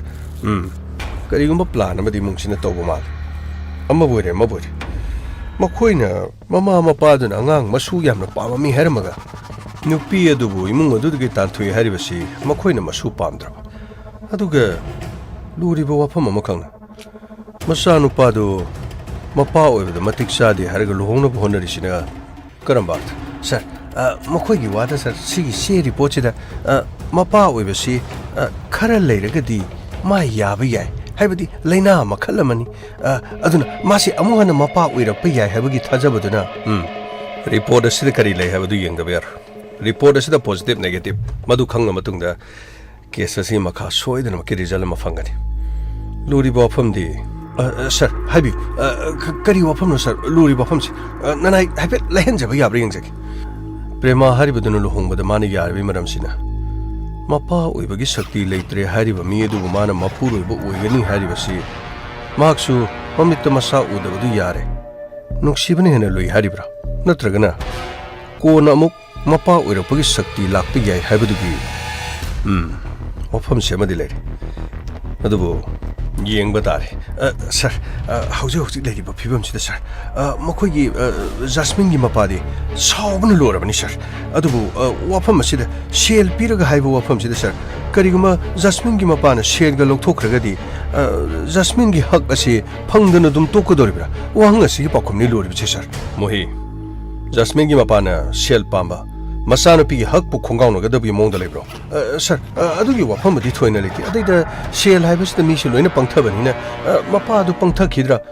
ꯃꯣꯍꯤ ꯃꯆꯥꯅꯨꯄꯤꯒꯤ ꯏꯖꯠꯇꯒꯤ ꯍꯦꯟꯅ ꯁꯦꯟꯅ ꯂꯨꯝꯅ ꯂꯧꯒꯗꯕ ꯃꯄꯥꯗꯤ ꯃꯥꯟꯗꯦ ꯑꯗꯨꯕꯨ ꯅꯪꯅ ꯍꯥꯏꯔꯤꯕ ꯋꯥꯐꯝꯗꯨ ꯈꯟꯅꯕꯕꯨꯗꯤ ꯑꯗꯨꯕꯨ ꯑꯔꯦꯝꯕ ꯁꯣꯏꯗꯅ ꯑꯣꯏꯒꯅꯤ ꯌꯦꯡꯕ ꯇꯥꯔꯦꯗꯅ ꯀꯔꯤꯒꯤꯗꯃꯛꯇ ꯄ꯭ꯔꯦꯃꯥꯅ ꯂꯨꯍꯣꯡꯕ ꯄꯥꯝꯂꯤꯕꯅꯣ ꯂꯨꯍꯣꯡꯅꯕꯒꯤꯗꯃꯛ ꯀꯔꯤ ꯄ꯭ꯂꯥꯟ ꯔꯥꯖꯦꯁꯅ ꯁꯤꯟꯈꯤꯕꯒꯦ ꯁꯤ ꯑꯁꯤꯅ ꯀꯝꯗꯧꯕ ꯑꯈꯪ ꯑꯍꯩꯗ ꯑꯃꯨꯛ ꯑꯦꯅꯤꯋꯦ ꯌꯦꯡꯍꯟꯕ ꯇꯥꯔꯦ ꯊꯤꯕ ꯇꯥꯔꯦ ꯑꯁꯦꯡꯕ ꯆꯨꯝꯕꯗꯤ ꯁꯣꯏꯗꯅ ꯄꯨꯊꯣꯛꯀꯅꯤ ꯐꯔꯦ ꯁꯥꯔ ꯑꯗꯨꯗꯤ ꯁꯥꯔ ꯑꯩ ꯑꯃꯨꯛ ꯌꯧꯖꯔꯒꯦ ꯁꯥꯔ ꯁꯦ ꯅꯪꯒꯤꯗꯣ ꯄꯥꯏꯁꯜꯂꯁꯤ ꯁꯥꯔ ꯍꯟꯗꯛꯇꯤ ꯑꯉꯥꯡꯁꯨ ꯊꯥ ꯂꯣꯏꯁꯤꯜꯂꯛꯄꯒꯤ ꯃꯤꯡꯖꯟ ꯁꯦꯟ ꯃꯣꯍꯤ ꯁꯦ ꯌꯥꯝ ꯅꯨꯡꯉꯥꯏꯖꯔꯦ ꯁꯔ ꯅꯅꯥꯏꯅ ꯄꯤꯖꯔꯤꯕ ꯄꯥꯎꯁꯤꯅ ꯃꯁꯤꯗꯒꯤ ꯍꯦꯟꯕꯗꯤ ꯑꯇꯣꯞꯄ ꯀ꯭ꯂꯨ ꯑꯃ ꯂꯥꯛꯀꯗꯧ ꯃꯥꯟꯗ꯭ꯔꯦ ꯁꯔ ꯀꯣꯛ ꯂꯩꯕ ꯁꯥꯔꯅꯤ ꯋꯥꯈꯜ ꯊꯣꯛꯄ ꯁꯥꯔꯅꯤ ꯄꯨꯝꯅꯃꯛꯁꯦ ꯁꯥꯔꯅ ꯁꯤꯗꯒꯤꯗꯤ ꯂꯣꯏꯅ ꯉꯝꯒꯅꯦꯅ ꯈꯟꯖꯔꯦ ꯁꯔ ꯑꯗꯨꯗꯤ ꯑꯩ ꯑꯃꯨꯛ ꯌꯧꯖꯔꯒꯦ ꯁꯔ ꯌꯥꯔꯦ ꯆꯠꯂꯣ ꯐꯅꯤ ꯁꯔ ꯃꯇꯨꯡꯗ ꯍꯦꯛꯇ ꯅꯤꯡꯁꯤꯡꯕꯤꯔꯣ ꯁꯔ ꯑꯩ ꯑꯗꯨꯝ ꯃꯇꯝ ꯄꯨꯝꯅꯃꯛꯇ ꯌꯥꯔꯦ ꯆꯠꯂꯣ ꯐꯅꯤ ꯁꯔ ꯉꯝꯃꯣꯏ ꯆꯠꯂꯨꯈꯤꯒꯦ ꯆꯠꯂꯨꯈꯤꯒꯦ ꯑꯁ ꯀꯔꯤꯅꯣꯅꯦ ꯈꯔ ꯉꯥꯡꯁꯟꯅꯔꯝꯃꯒ ꯂꯥꯎꯁꯟꯅꯔꯝꯃꯒ ꯂꯨꯄꯥ 5,000-5,000 ꯀꯩꯅꯣ ꯄꯨꯔꯒ ꯆꯠꯈ꯭ꯔꯦꯅ ꯇꯧꯔꯤꯁꯦ 시대이들이 그리노 거의 사실 꼭 아무 타다드는 레이크니도 sir 그도리 가마이 피라미드 파우도 sir 까나보 왜게도리 sir 가마이 까나마 까나다바 리포트 아마 디팡 산토스도 못라요 파니 sir 아두게 리포트시 시부 여행리버 doctor 시기 넘버 아두게 doctor 두기 만학도 거기살가 거리리게도 여행시 파니 sir 아두디 하우지 거리노 마이 만학다 살아 거저러 sir 야레니 거로 파니 sir 모히기 분치시는 거 해는 누가이브라 강데 파우 खरा लौरगा पंगाइदा हैजलगा पुंतौदो तोक्सलगा पैसा खरा पुरगा जाकी अस परा कदर फदर की मीदी मालगा मासु को तौबगी हिंगबा ngamnaba होनारेनी इन्फॉर्मर नी ने मोइसु स्पाई गुमनी ने गरिनो तोरिस मणिपुर की जेम्स वन हाइबा तारेनी को करिनो हजिक तौगदोरस आइना तारिबा पाउसिबु मोइ पाबुं करि तौरगे करि पाउनो करि तौरगे बा ai ngahak leirabadi prema soidana lani nasano pado kadaile mabudi mathakta lei amuto gauktaro hoi ai kauraki adu karino ba kari wafam no ba ai ne kaurodi kaurone chalune matam manghanganu ne karino ne torisibo kari wano su khangdana ine karino haige doribsu masani ne sakta jiga torisiga masidaida ai rajesh tari bro rajesh kari haigi ma अमुक तो लाओ ये लोई पाबुन अमुक तो लाओ ये खांगम बोदे था पाना मा मसाना मा करीन होजिबो इबेमा प्रेमा पाबुन करीनो वाफमसिबो पाबुन वाफमसि अचुमने करी हैबा अचुमने हैबा आई कदाइनो नसानो पादो पाबुन करीगिनो नंग ने ngोंदा मिना मिसि करीगिनो पाबुन ꯑꯩꯅ ꯃꯤꯅꯝꯕ ꯍꯥꯏꯕꯕꯨ ꯅꯪꯅ ꯑꯩꯕꯨ ꯀꯔꯤꯒꯤꯗꯃꯛꯇ ꯃꯤꯅꯝꯂꯤꯅꯣ ꯍꯥꯏꯕꯅꯤꯅꯦ ꯄꯥꯕꯨꯡ ꯀꯔꯤ ꯃꯇꯥꯡ ꯍꯥꯏꯕꯕꯨ ꯀꯔꯤꯅꯣ ꯅꯪ ꯃꯄꯥ ꯑꯣꯏꯕꯒꯤ ꯁꯛꯇꯤ ꯂꯩꯇ꯭ꯔꯦ ꯍꯥꯏꯗꯨꯅ ꯅꯪꯅ ꯆꯦ ꯑꯃ ꯑꯩꯈꯣꯏꯗ ꯎꯠꯂꯒ ꯏꯃꯨꯡ ꯑꯁꯤꯗ ꯃꯧ ꯑꯣꯏꯗꯨꯅ ꯂꯩꯔꯤꯕꯤ ꯖꯥꯁꯃꯤꯟ ꯅꯪꯒꯤ ꯅꯨꯄꯤꯕꯨ ꯏꯃꯨꯡ ꯑꯁꯤꯗꯒꯤ ꯑꯩꯈꯣꯏꯅ ꯅꯝꯗꯅ ꯇꯥꯟꯊꯣꯛꯅꯅꯕꯒꯤꯗꯃꯛꯇ ꯁꯤꯟꯕ ꯑꯗꯨꯒ ꯄꯤꯕꯨꯛꯅꯨꯡꯗ ꯂꯩꯔꯤꯕ ꯃꯆꯥ ꯑꯗꯨ ꯑꯩꯈꯣꯏꯒꯤ ꯏ ꯅꯠꯇꯦ ꯅꯪꯒꯤ ꯅꯆꯥ ꯅꯠꯇꯦ ꯍꯥꯏꯗꯅ ꯑꯩꯈꯣꯏꯅ ꯍꯥꯏꯍꯟꯕ ꯑꯗꯨꯒ 마람 탕전들의 이몽 시대기 단톡하가 하우징나 씨에두기 리포트 생바 락보 마탐다 나학 가리고 아마따 떠게 해보 와포마 말라리버시부 빠붕 까리 까리 도르게 아묵당 아이비고 까리 도르게 아묵당 아이비고 하이 짜이 짜르카니 낭처 짜이 짜르카니 아리버시니 아이 아숨바기 담ꯛ터디 시버기 데보 뭐 힌드른 아이 능아 시 힝리버시 까람바 이자라 마디 힝이 캉브라 레카이 람다 마시다 까람바 이자라 마디 힝이 캉브라 남탁 떠든 힝바 분치 아마다 레이베 야바 아두고 미두 라테 이슈 라카도리 하드는 까야다 하라우자키나 마콧 마사드는 땅랑 이뭉 마시기 꿈놈 호너자다나 마시데이다 하두가 용마시데기 남드나 딴톡비들 허직거리 하게도리 솜드나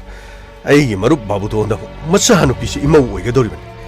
자스민기 와루 세나가도리면 하이보 와펌차 이나 하이크 아이기 마룹 바부도는 가리 큰가도리 아한마다 마사누 비시 이마우 해우도비기 허직 파우보다 아이기 머릅치는 누가있다바 레리반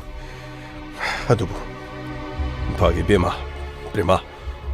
낭부디 바나 타갈래 좀 낭기 눅시바부디네 아생보 미오이비기 분치기 공탕하세 마신을 루이 하베지 샤나타 아이 낭부 타갈래 낭나 로키부시 에두드기 낭나 꿉나 티절가 와파마시 바보 와파마시 아이 네티즌 마나티 그리에 아이 네티즌 마나티 하이바 바보 와파마시 폴리스 스테이션다 자스민기 마파나 컴플레인 타우반 폴리스기 미오이싱나 마탕 타락거디 이몽 마시데 레리바 CSC 록톡라가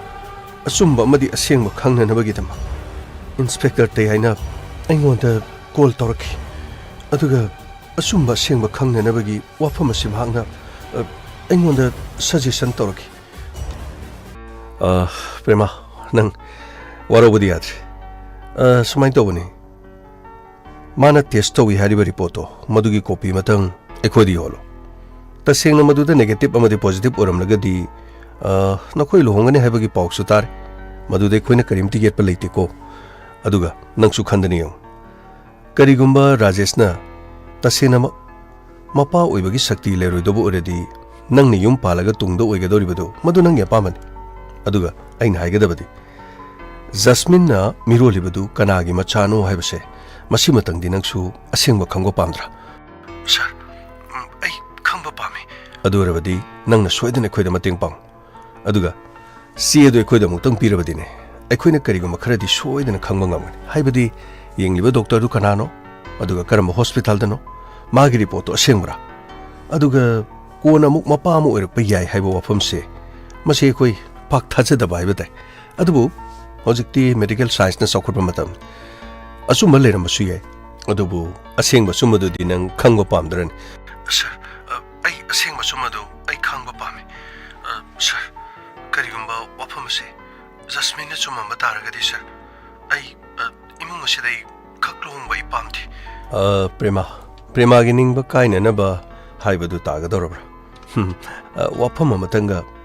ꯁꯥꯔ ꯍꯥꯏꯕꯤꯌꯨ ꯁꯥꯔ ꯔꯥꯖꯦꯁꯀ ꯄ꯭ꯔꯦꯃꯥꯒ ꯂꯩꯅꯔꯤꯕ ꯃꯔꯤꯁꯤ ꯁꯥꯔ ꯊꯥꯖꯕꯤꯌꯨ ꯑꯩ 이만하보금 ꯑꯩ 마가 눅시나나 숨 로이나락바니 ꯍꯣꯏ ꯀꯔꯝꯅ ꯄꯥꯈꯪ ꯂꯩꯁꯥꯕꯤ ꯐꯥꯔꯛꯈꯤꯕꯅꯣ ꯈꯪꯍꯧꯗꯦ ꯑꯩꯅꯁꯨ ꯃꯥꯕꯨꯗꯤ ꯅꯤꯡꯖꯕ ꯈꯔꯁꯨ ꯂꯩꯔꯝꯕꯅꯤ ꯑꯗꯨꯕꯨ ꯈꯪꯍꯧꯗꯅ ꯃꯍꯥꯛꯅ ꯖꯁꯃꯤꯟ ꯄꯨꯁꯜꯂꯛꯄꯗꯒꯤꯗꯤ ꯑꯩ ꯀꯔꯤꯒꯨꯝꯕ ꯑꯃꯠꯇ ꯈꯟꯗ꯭ꯔꯦ ꯂꯩꯀꯥꯏꯒꯤ ꯏꯕꯨꯡ ꯑꯃ ꯑꯣꯏꯅ ꯑꯗꯨꯒ ꯏꯃꯥꯟꯅꯕ ꯑꯃ ꯑꯣꯏꯅ ꯁꯨꯃꯥꯏꯅ ꯑꯗꯨꯝ ꯈꯜꯂꯒ ꯂꯩꯔꯛꯈꯤꯕꯅꯤ ꯁꯥꯔ ꯑꯩ ꯃꯈꯣꯏꯒꯤ ꯏꯃꯨꯡꯁꯤ ꯊꯨꯒꯥꯏꯅꯅ ꯍꯣꯠꯅꯕꯗ ꯑꯩ ꯀꯔꯤꯃꯠꯇ ꯌꯥꯎꯈꯤꯗꯦ ꯁꯥꯔ ꯄ꯭ꯔꯦꯃꯥ ꯃꯈꯣꯏꯒꯤ ꯏꯃꯨꯡ ꯊꯨꯒꯥꯏꯕꯤꯗꯕꯒꯤ ꯋꯥꯍꯪ ꯅꯠꯇꯦꯗ ꯐꯔꯦ ꯀꯩꯁꯨ ꯀꯥꯏꯕ ꯂꯩꯇꯦ ꯑꯗꯨ ꯔꯤꯖꯜꯠꯁꯦ ꯁꯤꯃꯇꯪꯗꯤ ꯈꯪꯉꯣ ꯍꯥꯏꯗꯅ ꯑꯩ ꯍꯥꯏꯖꯒꯦ ꯀꯔꯤꯒꯨꯝꯕ ꯖꯁꯃꯤꯟꯅ ꯂꯥꯜꯂꯝꯕ ꯇꯥꯔꯒꯗꯤ ꯖꯁꯃꯤꯟꯁꯨ ꯃꯥꯅ ꯇꯧꯖꯔꯨꯕꯗꯨꯒꯤ ꯃꯔꯥꯜ ꯇꯁꯦꯡꯅ ꯍꯥꯏꯔꯕꯗ ꯖꯁꯃꯤꯟꯒꯤ ꯄꯤꯕꯨꯡꯅꯨꯡꯗ ꯃꯤꯔꯣꯜꯂꯤꯕ ꯑꯉꯥꯡ ꯑꯗꯨ ꯑꯇꯣꯞꯄ ꯃꯤ ꯑꯃꯒꯤ ꯑꯣꯏꯔꯝꯕ ꯇꯥꯔꯒꯗꯤ ꯅꯠꯇ꯭ꯔꯥ ꯑꯩꯈꯣꯏꯅ ꯀꯔꯤ ꯍꯥꯏꯔꯨꯅꯤ ꯑꯗꯨꯕꯨ ꯐꯔꯦ ꯑꯃ ꯑꯣꯏꯔꯦ ꯑꯁꯦꯡꯕ ꯆꯨꯝꯕꯗꯤ ꯈꯪꯅꯅꯕ ꯍꯣꯠꯅꯕꯗ ꯑꯩꯈꯣꯏꯗ ꯃꯇꯦꯡ ꯑꯃꯨꯛꯇ ꯄꯥꯡꯕꯤꯌꯨ ꯏꯃꯨꯡ ꯑꯗꯨꯗ ꯂꯩꯔꯤꯕ ꯔꯤꯄꯣꯔꯠ ꯑꯗꯣ ꯃꯗꯨꯒꯤ ꯀꯣꯄꯤ ꯑꯃ ꯅꯠꯇ꯭ꯔꯒꯅ ꯃꯗꯨꯒꯤ ꯔꯤꯄꯣꯔꯠꯇꯨꯃꯛ ꯑꯃꯨꯛꯇꯪ ꯄꯤꯔꯒ ꯗꯣꯛꯇꯔ ꯀꯅꯥꯅ ꯌꯦꯡꯕꯅꯣ ꯀꯔꯝꯕ ꯍꯣꯁꯄꯤꯇꯥꯜꯗꯅꯣ ꯀꯌꯥꯃꯨꯛ ꯌꯥꯝꯅ ꯑꯣꯏꯊꯣꯛꯄ ꯂꯩꯕꯒꯦ ꯑꯗꯨꯒ ꯑꯣꯏꯊꯣꯛꯇꯕ ꯂꯩꯕꯒꯦ ꯍꯥꯏꯕꯗꯨ ꯃꯗꯨ ꯈꯪꯂꯒ ꯈꯣꯡꯊꯥꯡ ꯑꯁꯤ ꯊꯥꯡꯕꯅ ꯐꯒꯗ꯭ꯔꯅ ꯈꯜꯂꯤ ꯁꯥꯔ ꯑꯩ ꯁꯣꯏꯗꯅꯃꯛꯀꯤ ꯑꯩ ꯃꯇꯦꯡ ꯄꯥꯡꯖꯒꯅꯤ ꯁꯥꯔ ꯑꯗꯨꯒ ꯆꯦꯁꯤꯗꯤ ꯃꯇꯧ ꯀꯔꯝꯅ ꯑꯩ ꯃꯤ ꯑꯃ ꯊꯥꯔꯛꯀꯅꯤ ꯃꯤꯗꯨ ꯃꯥꯒꯤ ꯃꯃꯤꯡ ꯃꯍꯤ ꯀꯧꯏ ꯑꯩ ꯁꯣꯏꯗꯅꯃꯛꯀꯤ ꯆꯦꯗꯨ ꯍꯦꯛ ꯂꯩꯕ ꯃꯇꯝꯗ ꯑꯩꯉꯣꯟꯗ ꯅꯝꯕꯔꯁꯤꯗ ꯄꯥꯎ ꯄꯤꯕꯤꯔꯣ ꯑꯩ ꯊꯕꯛ ꯑꯃꯗꯤ ꯆꯠꯊꯣꯛꯒꯅꯤ ꯑꯗꯨꯒ ꯑꯩ ꯍꯜꯂꯛꯄ ꯃꯇꯝꯗ ꯆꯦꯗꯨ ꯃꯥꯕꯨ ꯁꯣꯏꯗꯅꯃꯛꯀꯤ ꯅꯉꯣꯟꯗꯒꯤ ꯂꯧꯍꯜꯂꯛꯀꯦ ꯐꯅꯤ ꯁꯥꯔ ꯑꯩ ꯁꯣꯏꯗꯅꯃꯛꯀꯤ ꯑꯩ ꯂꯧꯖꯔꯛꯀꯦ ꯑꯗꯨꯒ ꯋꯥꯐꯝ ꯑꯃꯇꯪ ꯍꯥꯏꯕꯤꯌꯨ ꯁꯥꯔ ꯄꯨꯂꯤꯁ ꯗꯤꯄꯥꯔꯠꯃꯦꯟꯗꯒꯤ ꯁꯨꯃꯥꯏꯅ ꯀꯣꯜ ꯇꯧꯔꯒ ꯍꯤꯔꯝ ꯑꯁꯤꯒꯤ ꯃꯇꯥꯡꯗ ꯑꯩꯈꯣꯏꯅ ꯁꯨꯝꯅ ꯊꯤꯒꯠꯂꯤ ꯍꯥꯏꯕ ꯋꯥꯐꯝꯁꯦ ꯌꯥꯔꯒꯗꯤ ꯏꯃꯨꯡ ꯃꯅꯨꯡꯗ ꯈꯪꯍꯟꯕꯤꯒꯅꯨ ꯑꯁꯦꯡꯕ ꯆꯨꯝꯕ ꯈꯪꯂꯕ ꯃꯇꯝ ꯑꯗꯨꯗ ꯏꯃꯨꯡꯗ ꯍꯥꯏꯕꯤꯌꯨ ꯐꯅꯤ ꯁꯥꯔ ꯑꯩ ꯁꯣꯏꯗꯅ ꯍꯥꯏꯖꯒꯦ ꯁꯥꯔ ꯐꯔꯦ ꯌꯥꯝ ꯅꯨꯡꯉꯥꯏꯖꯔꯦ ꯑꯗꯨꯗꯤ ꯊꯝꯃꯒꯦꯀꯣ ꯐꯅꯤ ꯁꯥꯔ ꯑꯁꯨꯝꯅ ꯑꯩꯉꯣꯟꯗ ꯄꯨꯂꯤꯁꯅ ꯍꯥꯏꯔꯛꯄꯗꯒꯤ ꯑꯩꯅ ꯆꯦ ꯑꯗꯨ ꯄꯤꯗꯨꯅ ꯆꯦ ꯑꯗꯨ ꯃꯈꯣꯏꯅ ꯆꯦꯛ ꯇꯧꯕꯗꯒꯤ ꯅꯪꯁꯨ ꯄ꯭ꯂꯥꯟ ꯑꯁꯤꯗ ꯌꯥꯎꯔꯤꯕꯖꯥꯠꯅꯤꯅꯦ ꯆꯦ ꯑꯗꯨ ꯅꯪꯅ ꯏꯃꯨꯡꯁꯤꯗꯒꯤ ꯄꯨꯔꯒ ꯆꯠꯂꯒ ꯄꯨꯂꯤꯁꯇ ꯑꯗꯨꯒ ꯄꯨꯝꯅꯃꯛꯁꯤ ꯅꯪꯅ ꯑꯃꯨꯛ ꯁꯣꯏꯍꯟꯅꯕ ꯍꯣꯠꯅꯔꯤꯕꯅꯤꯅꯦ ꯑꯩꯅ ꯈꯟꯖꯔꯛꯄ ꯑꯩꯒꯤ ꯃꯪꯂꯥꯟ ꯄꯨꯝꯅꯃꯛꯁꯤ ꯅꯪꯅ ꯂꯣꯏꯅꯃꯛ ꯂꯩꯈꯥ ꯇꯥꯅ ꯂꯩꯌꯣ ꯀꯔꯤ ꯃꯪꯂꯥꯟ ꯀꯔꯤ ꯃꯪꯂꯥꯟ ꯏꯃꯨꯡ ꯑꯁꯤꯗ ꯖꯁꯃꯤꯟ ꯀꯅꯥꯅ ꯄꯨꯁꯜꯂꯛꯀꯦ ꯏꯃꯨꯡ ꯑꯁꯤꯗ ꯖꯁꯃꯤꯟꯁꯤ ꯀꯅꯥꯅ ꯄꯨꯁꯜꯂꯛꯀꯦ ꯅꯪꯅ ꯅꯪꯒꯤ ꯂꯣꯏꯅꯕꯤꯅꯤ ꯍꯥꯏꯗꯨꯅ ꯅꯨꯡꯁꯤ ꯅꯉꯣꯟꯗ ꯅꯈꯣꯏ ꯑꯅꯤ ꯌꯥꯅꯔꯒ ꯌꯨꯝ ꯑꯁꯤ ꯆꯦꯜꯂꯛꯈꯤꯕ ꯅꯠꯇ꯭ꯔꯣ ꯑꯗꯨꯒ ꯍꯧꯖꯤꯛꯅ ꯀꯔꯤꯒꯤ ꯍꯧꯖꯤꯛꯅ ꯀꯔꯤꯒꯤꯅꯣ ꯄꯥꯕꯨꯡ ꯀꯧꯔꯛꯀꯅꯨ ꯑꯩꯅ ꯅꯪꯕꯨ ꯏꯆꯥꯅꯤ ꯈꯟꯗꯨꯅ ꯃꯊꯟꯇ ꯄꯣꯛꯄꯅꯤ ꯈꯟꯗꯨꯅ ꯑꯩꯅ ꯇꯣꯅꯥꯟꯗꯅ ꯅꯪꯕు ꯌꯣꯛꯇꯅ ꯊꯝꯃꯛꯈꯤꯕ ꯑꯗꯨꯒ ꯉꯁꯤꯅ ꯑꯩꯒꯤ ꯃꯥꯏꯁꯤ ꯌꯦꯡꯉꯨꯅꯦ ꯑꯩꯒꯤ ꯃꯥꯏꯁꯤ ꯀꯔꯤꯅꯣ ꯅꯪꯁꯨ ꯑꯩꯅ ꯎꯠꯀꯗꯧꯔꯤꯁꯤ ꯀꯔꯤꯅꯣ ꯃꯣꯏ ꯄꯥꯕꯨꯡ ꯍꯧꯖꯤꯛꯇꯤ ꯍꯧꯈ꯭ꯔꯦ ꯀꯔꯤꯅꯣ ꯈꯟꯅꯔꯒ ꯂꯣꯏꯔꯦ ꯀꯩꯗꯧꯔꯒꯦ ꯀꯔꯤ ꯈꯟꯅꯒꯗꯧꯔꯤꯕ ꯀꯔꯤ ꯈꯟꯅꯒꯗꯧꯔꯤꯒꯦ ꯃꯥꯏ ꯆꯣꯞꯇꯅ ꯂꯣꯏꯔꯕ ꯂꯩꯀꯥꯏ ꯃꯤꯌꯥꯝ ꯃꯥꯡꯁꯤꯗ ꯌꯦꯡꯉꯨꯅꯦ ꯀꯔꯤꯅꯣꯕ ꯃꯃꯧ ꯅꯨꯄꯤ ꯑꯗꯨꯕꯨ ꯑꯇꯣꯞꯄ ꯅꯨꯄꯥꯒ ꯃꯔꯤ ꯂꯩꯅꯩ ꯍꯥꯏꯗꯅ ꯃꯔꯥꯜ ꯁꯤꯖꯟꯅꯗ ꯀꯩꯔꯣꯜ ꯂꯩꯀꯥꯏꯁꯤ ꯉꯥꯡꯅꯔꯤꯕ ꯃꯌꯥꯝ ꯃꯗꯨꯗꯒꯤ ꯃꯤꯒꯤ ꯃꯆꯥꯗꯨ ꯇꯥꯟꯊꯣꯛꯈ꯭ꯔꯦ ꯃꯃꯥ ꯃꯄꯥꯗꯨꯅ ꯀꯔꯤ ꯈꯜꯂꯝꯒꯅꯤ ꯊꯥꯡ ꯐꯦꯡꯗꯨꯅ ꯑꯩꯈꯣꯏꯕꯨ ꯃꯤꯅ ꯀꯛꯀꯗꯕꯒꯤ ꯉꯥꯏꯗꯨꯅ ꯂꯩꯔꯝꯒꯗꯧꯔꯤꯕꯅꯤ ꯑꯗꯨꯒꯤ ꯃꯊꯛꯇ ꯌꯦꯡꯉꯨ ꯃꯆꯥꯅꯨꯄꯤꯗꯨ ꯂꯝꯆꯠ ꯅꯥꯏꯗꯕꯤꯅꯤ ꯍꯥꯏꯗꯨꯅ ꯑꯩꯈꯣꯏꯅ ꯉꯥꯡꯈꯤꯕ ꯑꯩꯈꯣꯏꯅ ꯊꯥꯈꯤꯕ ꯈꯣꯟꯐꯝ ꯃꯤꯉꯣꯟꯗ ꯄꯩꯁꯥ ꯄꯤꯗꯨꯅ ꯋꯥꯐꯝ ꯑꯁꯤ ꯂꯣꯏꯁꯤꯟꯅꯁꯤ ꯍꯥꯏꯗꯨꯅ ꯐꯥꯎꯕ ꯍꯥꯏꯍꯜꯂꯤꯕꯅꯤ ꯑꯗꯨꯒ ꯀꯗꯥꯏꯗꯒꯤ ꯀꯅꯥ ꯇꯥꯟꯅꯗꯅ ꯃꯍꯥꯛꯅ ꯆꯦ ꯑꯃ ꯅꯝꯃꯒ ꯄꯨꯔꯒ ꯂꯥꯛꯑꯒ ꯃꯍꯥꯛꯀꯤ ꯃꯆꯥ ꯅꯠꯇꯦ ꯃꯄꯥ ꯑꯣꯏꯕꯒꯤ ꯁꯛꯇꯤ ꯂꯩꯇꯦ ꯃꯤ ꯄꯨꯝꯅꯃꯛꯅ ꯅꯣꯛꯄ ꯇꯥꯕꯅꯤ ꯃꯤ ꯄꯨꯝꯅꯃꯛꯅ ꯂꯣꯏꯅ ꯉꯥꯡꯅꯕ ꯇꯥꯕꯅꯤ ꯀꯣꯟꯅ ꯑꯅꯥꯕꯗꯨ ꯐꯔꯛꯀꯅꯤ ꯍꯥꯏꯗꯅ ꯏꯁ ꯑꯗꯨꯒ ꯂꯨꯍꯣꯡꯅꯅꯕꯒꯤ ꯄ꯭ꯂꯥꯟ ꯇꯧꯋꯦꯅ ꯃꯤꯄꯨꯝ ꯈꯨꯗꯤꯡꯃꯛꯅ ꯀꯔꯤꯒꯤꯗꯃꯛꯇ ꯂꯨꯍꯣꯡꯅꯕ ꯍꯣꯠꯅꯔꯤꯕꯅꯣ ꯃꯃꯤꯠꯇ ꯃꯆꯥ ꯎꯔꯔꯣꯏ ꯍꯥꯏꯔꯒ ꯀꯔꯤꯒꯤꯗꯃꯛꯇ ꯂꯨꯍꯣꯡꯅꯕ ꯁꯤꯜꯂꯤꯕꯅꯣ ꯍꯥꯏꯗꯨꯅ ꯃꯤꯅ ꯉꯥꯡꯅꯕ ꯇꯥꯕꯅꯤꯅꯦ ꯄꯨꯝꯅꯃꯛꯁꯦ ꯄ꯭ꯔꯦꯃꯥꯅ ꯃꯇꯝ ꯆꯥꯅ ꯄꯨꯂꯤꯁꯇ ꯃꯇꯦꯡ ꯄꯥꯡꯂꯝꯗ꯭ꯔꯕ ꯀꯔꯤꯅꯣ ꯑꯩꯈꯣꯏꯅ ꯑꯣꯏꯒꯗꯧꯔꯤꯕꯁꯦ ꯀꯔꯤꯅꯣꯕ ꯑꯩꯈꯣꯏꯅ ꯑꯣꯏꯒꯗꯧꯔꯤꯕꯁꯦ ꯃꯔꯥꯟ ꯁꯨꯡꯂꯩ ꯂꯩꯖꯗ꯭ꯔꯕ ꯏꯃꯧ ꯑꯗꯨꯕꯨ ꯃꯔꯥꯜ ꯂꯩ ꯍꯥꯏꯗꯨꯅ ꯌꯨꯝ ꯑꯁꯤꯗꯒꯤ ꯅꯝꯗꯨꯅ ꯇꯥꯟꯊꯣꯛꯄꯤꯈ꯭ꯔ ꯃꯇꯨꯡꯁꯤꯗ ꯀꯔꯤꯅꯣ ꯍꯧꯖꯤꯛ ꯍꯥꯏꯒꯗꯧꯔꯤꯕꯁꯤ ꯀꯔꯤꯅꯣ ꯑꯗꯨꯒ ꯍꯥꯏꯌꯨ ꯅꯪꯅ ꯄꯥꯝꯃꯤꯁꯤ ꯀꯔꯤꯅꯣ ꯅꯪꯅ ꯍꯧꯖꯤꯛ ꯄꯥꯝꯂꯤꯕꯁꯤ ꯑꯩꯉꯣꯟꯗ ꯃꯌꯦꯛ ꯁꯦꯡꯅ ꯍꯥꯏꯌꯨ ꯑꯃꯨꯛꯇ ꯃꯌꯦꯛ ꯁꯦꯡꯅ ꯍꯥꯏꯌꯨ ꯃꯣꯏ ꯄꯥꯕꯨꯡ ꯍꯧꯈ꯭ꯔꯗꯤ ꯍꯧꯈ꯭ꯔꯦ ꯆꯠꯈꯤꯕ ꯃꯥꯗꯨꯁꯨ ꯑꯗꯨꯝ ꯆꯠꯆꯈ꯭ꯔꯁꯨꯝ ꯀꯔꯤꯅꯣ ꯁꯦꯜ ꯈꯔ ꯄꯤꯅꯔꯒ ꯌꯥꯅꯅꯕ ꯑꯗꯨꯝ ꯇꯧꯔꯒ ꯂꯣꯏꯔꯦ ꯅꯠꯇꯦ ꯁꯣꯝꯗꯁꯨ ꯇꯥꯕꯕꯨꯗꯣꯟꯗꯁꯨ ꯋꯥꯐꯝꯁꯨ ꯂꯣꯏꯅ ꯍꯥꯏꯗꯣꯛꯎꯔꯦ ꯃꯆꯥꯅꯨꯄꯤ ꯄ꯭ꯔꯦꯃꯥꯒ ꯑꯩꯈꯣꯏꯒꯤ ꯔꯥꯖꯦꯁꯀ ꯂꯨꯍꯣꯡꯅꯕ ꯋꯥꯐꯝꯁꯨ ꯇꯨꯃꯤꯟꯅ ꯀꯔꯤ ꯂꯨꯍꯣꯡꯕ ꯑꯩ ꯙꯔꯃ ꯅꯠꯇꯕ ꯊꯕꯛ ꯇꯧꯕ ꯌꯥꯔꯣꯏ ꯄꯨꯝꯅꯃꯛ ꯑꯁꯦ ꯏꯆꯥ ꯄ꯭ꯔꯦꯃꯥꯅ ꯁꯣꯏꯗꯅ ꯉꯥꯛꯄꯤꯒꯅꯤ ꯈꯜꯂꯤ ꯏꯄꯥꯒꯤ ꯕꯦꯝꯃ ꯅꯪꯅ ꯀꯔꯤ ꯈꯜꯂꯤꯕ ꯄꯥꯕꯨꯡ ꯑꯩꯗꯤ ꯀꯔꯤꯃꯠꯇ ꯈꯟꯕ ꯂꯩꯇꯦ ꯑꯩ ꯙꯥꯔꯥꯖꯦꯁꯄꯨ ꯃꯔꯨꯞ ꯑꯃꯒꯨꯝ ꯑꯗꯨꯝ ꯈꯜꯂꯤ ꯃꯥꯒ ꯑꯩꯒ ꯃꯥꯅ ꯍꯜꯂꯤ ꯑꯗꯨꯕꯨ ꯑꯩꯅ ꯔꯥꯖꯦꯁ ꯃꯤꯡ ꯑꯁꯤꯕꯨ ꯅꯝꯀꯧ ꯀꯧꯗꯅ ꯏꯃꯥꯟꯅꯕꯒꯨꯝ ꯑꯗꯨꯝ ꯇꯤꯟꯅꯔꯛꯄꯅꯤ ꯄꯥꯕꯨꯡ ꯑꯩꯒꯤꯗꯤ ꯀꯔꯤꯁꯨ ꯈꯟꯕꯤꯔꯨꯅꯨ ꯙꯥꯔꯥꯖꯦꯁꯇꯤ ꯏꯅꯝꯃꯒꯤꯅꯤ ꯏꯅꯝꯃꯒ ꯙꯥꯔꯥꯖꯦꯁꯀꯗꯤ ꯀꯥꯏꯅꯍꯟꯕꯤꯒꯅꯨ ꯑꯩꯗꯤ ꯀꯔꯤꯃꯠꯇ ꯈꯟꯕ ꯂꯩꯇꯦ ꯄꯥꯕꯨꯡꯁꯨ ꯑꯩ ꯑꯗꯨꯝ ꯊꯦꯝꯅꯅꯕ ꯑꯗꯨꯝ ꯍꯣꯠꯅꯖꯈꯤ ꯑꯗꯨꯒ ꯃꯔꯥꯜ ꯂꯩꯇ꯭ꯔꯕ ꯖꯁꯃꯤꯟꯕꯨ ꯀꯧꯁꯤꯟꯕꯤꯌꯨ ꯑꯩꯁꯨ ꯙꯥꯔꯥꯖꯦꯁꯇ ꯉꯁꯤꯗꯒꯤ ꯙꯥꯔꯥꯖꯦꯁ ꯍꯥꯏꯅ ꯑꯗꯨꯝ ꯀꯧꯖꯔꯛꯈꯤ ꯑꯗꯨꯒ ꯖꯁꯃꯤꯟ ꯑꯩꯅ ꯃꯃꯤꯡ ꯑꯗꯨꯝ ꯀꯧꯕꯅꯤ ꯉꯁꯤꯗꯒꯤ ꯏꯕꯨꯡ ꯑꯃꯒꯤ ꯃꯍꯥꯛꯀꯤ ꯂꯣꯏꯅꯕꯤꯅꯤ ꯈꯟꯗꯨꯅ ꯏꯅꯝꯃ ꯍꯥꯏꯗꯨꯅ ꯀꯧꯖꯈꯤ ꯄꯥꯕꯨꯡ ꯑꯩ ꯂꯥꯟꯅ ꯀꯔꯤꯃꯠꯇ ꯈꯟꯕ ꯂꯩꯇꯦ ꯏꯉꯥꯎ ꯉꯥꯎꯅ ꯏꯃꯨꯡ ꯑꯁꯤꯗ ꯀꯣꯏꯆꯦꯟ ꯆꯦꯟꯗꯨꯅ ꯁꯥꯟꯅꯖꯔꯛꯈꯤꯕꯅꯤ ꯏꯟꯈꯠꯂꯛꯄꯒꯤ ꯃꯇꯝꯗ ꯙꯥꯔꯥꯖꯦꯁꯄꯨ ꯅꯨꯡꯁꯤꯖꯈꯤ ꯑꯗꯨꯕꯨ ꯙꯥꯔꯥꯖꯦꯁꯅ ꯑꯩꯕꯨ ꯅꯨꯄꯤ ꯑꯃ ꯑꯣꯏꯔꯕꯁꯨ ꯅꯨꯄꯤ ꯑꯃ ꯑꯣꯏꯅ ꯃꯍꯥꯛꯅ ꯀꯩꯁꯨ ꯅꯨꯡꯁꯤꯕ ꯉꯝꯈꯤꯗꯦ ꯑꯩꯕꯨ ꯃꯃꯥꯟꯅꯕ ꯑꯃꯒꯨꯝ ꯃꯍꯥꯛꯅ ꯑꯗꯨꯝ ꯈꯟꯈꯤ ꯄꯨꯝꯅꯃꯛ ꯑꯩ ꯂꯣꯏꯅ ꯈꯪꯉꯤ ꯑꯗꯨꯅ ꯃꯥꯒ ꯑꯩꯒ ꯂꯣꯏꯅꯔꯕꯁꯨ ꯑꯩꯕꯨꯗꯤ ꯃꯥꯅ ꯄꯥꯝꯗꯦ ꯃꯥꯅ ꯏꯅꯝꯃ ꯖꯁꯃꯤꯟꯕꯨ ꯌꯨꯝ ꯑꯁꯤꯗ ꯄꯨꯔꯛꯈꯤꯕꯅꯤ ꯑꯩ ꯀꯔꯤꯁꯨ ꯋꯥꯔꯧꯕ ꯂꯩꯇꯦ ꯃꯔꯥꯜ ꯂꯩꯇ꯭ꯔꯕ ꯏꯅꯝꯃꯕꯨ ꯌꯨꯝ ꯑꯁꯤꯗ ꯀꯣꯛꯁꯤꯟꯕꯤꯌꯨ ꯑꯗꯨꯒ ꯙꯥꯔꯥꯖꯦꯁ ꯁꯣꯏꯈꯤꯕ ꯂꯥꯟꯈꯤꯕꯁꯦ ꯃꯤꯉꯣꯟꯗ ꯍꯥꯏꯖꯕꯒꯤ ꯍꯩꯅꯕ ꯊꯝꯕꯤꯌꯨ ꯀꯔꯤꯒꯤꯗꯃꯛꯇ ꯃꯨꯛꯄꯤꯔꯤꯕꯅꯣ ꯀꯔꯤꯒꯤꯗꯃꯛꯇ ꯏꯃꯥꯒ ꯄꯥꯕꯨꯡꯒꯗ ꯙꯥꯔꯥꯖꯦꯁꯅ ꯃꯤꯅꯝꯂꯤꯕꯅꯣ ꯀꯔꯤ ꯑꯅꯤꯡꯕ ꯑꯄꯥꯝꯕ ꯂꯩꯕꯒꯤꯅꯣ ꯏꯅꯝꯃꯕꯨ ꯌꯨꯝ ꯑꯁꯤꯗ ꯀꯣꯛꯁꯤꯟꯕꯤꯌꯨ ꯌꯦꯡꯉꯨ ꯃꯤꯒꯤ ꯃꯆꯥꯁꯤ ꯃꯆꯤꯟꯁꯤꯗꯒꯤ ꯊꯣꯛꯂꯛꯂꯤꯕ ꯋꯥꯐꯝ ꯑꯁꯤ ꯌꯦꯡꯉꯨꯅꯦ ꯊꯃꯣꯏ ꯑꯁꯤ ꯀꯥꯏꯗ꯭ꯔꯣ ꯅꯨꯡꯁꯤꯕ ꯍꯥꯏꯕꯁꯦ ꯆꯤꯝꯕꯥꯜ ꯊꯣꯡꯗꯒꯤ ꯊꯣꯔꯛꯄ ꯋꯥꯍꯩ ꯈꯔꯅꯁꯨ ꯄꯨꯛꯅꯤꯡ ꯑꯁꯤꯕꯨ ꯐꯥꯍꯟꯕ ꯉꯝꯃꯤꯅꯦ ꯅꯨꯡꯁꯤꯕ ꯃꯁꯛ ꯈꯪꯗꯕ ꯅꯁꯥꯒꯤ ꯑꯣꯏꯖꯕ ꯈꯔ ꯈꯛ ꯈꯟꯕꯅ ꯍꯥꯏꯌꯨ ꯀꯔꯤꯒꯤꯅꯣ ꯅꯪꯅ ꯀꯔꯤꯒꯤꯗꯃꯛꯇ ꯖꯁꯃꯤꯟꯕꯨ ꯌꯨꯝ ꯑꯁꯤꯗꯒꯤ ꯇꯥꯟꯊꯣꯛꯅꯕ ꯁꯤꯜꯂꯛꯂꯤꯕꯅꯣ ꯍꯥꯏꯌꯣ ꯍꯥꯏꯌꯨꯅꯦ ꯅꯆꯤꯟꯗꯣ ꯍꯥꯏꯌꯨꯅꯦ ꯅꯆꯤꯟꯗꯣ ꯑꯃꯨꯛꯇ ꯉꯥꯏꯈꯣ ꯀꯩꯗꯧꯒꯦ ꯃꯣꯏ ꯄꯥꯕꯨꯡ ꯑꯃꯨꯛꯇ ꯉꯥꯏꯕꯤꯈꯣꯅꯦ ꯍꯩ ꯅꯪꯁꯨ ꯃꯣꯏ ꯄꯥꯕꯨꯡ ꯀꯔꯤꯒꯤꯅꯣ ꯑꯩꯉꯣꯟꯗ ꯐꯨꯔꯛꯏꯁꯤꯗꯤ ꯀꯔꯤꯒꯤꯅꯣ ꯅꯈꯣꯏ ꯄꯨꯝꯅꯃꯛꯀꯤ ꯄ꯭ꯂꯥꯟ ꯑꯃꯁꯦ ꯍꯥꯏꯌꯨ ꯀꯔꯤꯒꯤꯗꯃꯛꯇꯅꯣ ꯅꯪꯅ ꯖꯁꯃꯤꯟꯕꯨ ꯀꯔꯤꯒꯤꯗꯃꯛꯇ ꯅꯪꯅ ꯌꯨꯝ ꯑꯁꯤꯗ ꯇꯥꯟꯊꯣꯛꯅꯅꯕꯒꯤꯗꯃꯛ ꯑꯗꯨꯒꯨꯝꯕ ꯁꯝꯖꯤꯟ ꯁꯥꯖꯤꯟꯕ ꯄ꯭ꯂꯥꯟ ꯑꯗꯨ ꯀꯔꯤꯒꯤ ꯄꯨꯔꯛꯂꯤꯕꯅꯣ ꯍꯥꯏꯌꯨ ꯑꯩꯅ ꯍꯥꯏꯔꯤꯕꯁꯤ ꯈꯨꯝꯗꯕ ꯇꯥꯔꯕꯗꯤ ꯅꯪ ꯌꯥꯝꯅ ꯃꯥꯡꯖꯔꯛꯀꯅꯤ ꯍꯥꯏꯌꯨ ꯄꯥꯕꯨꯡ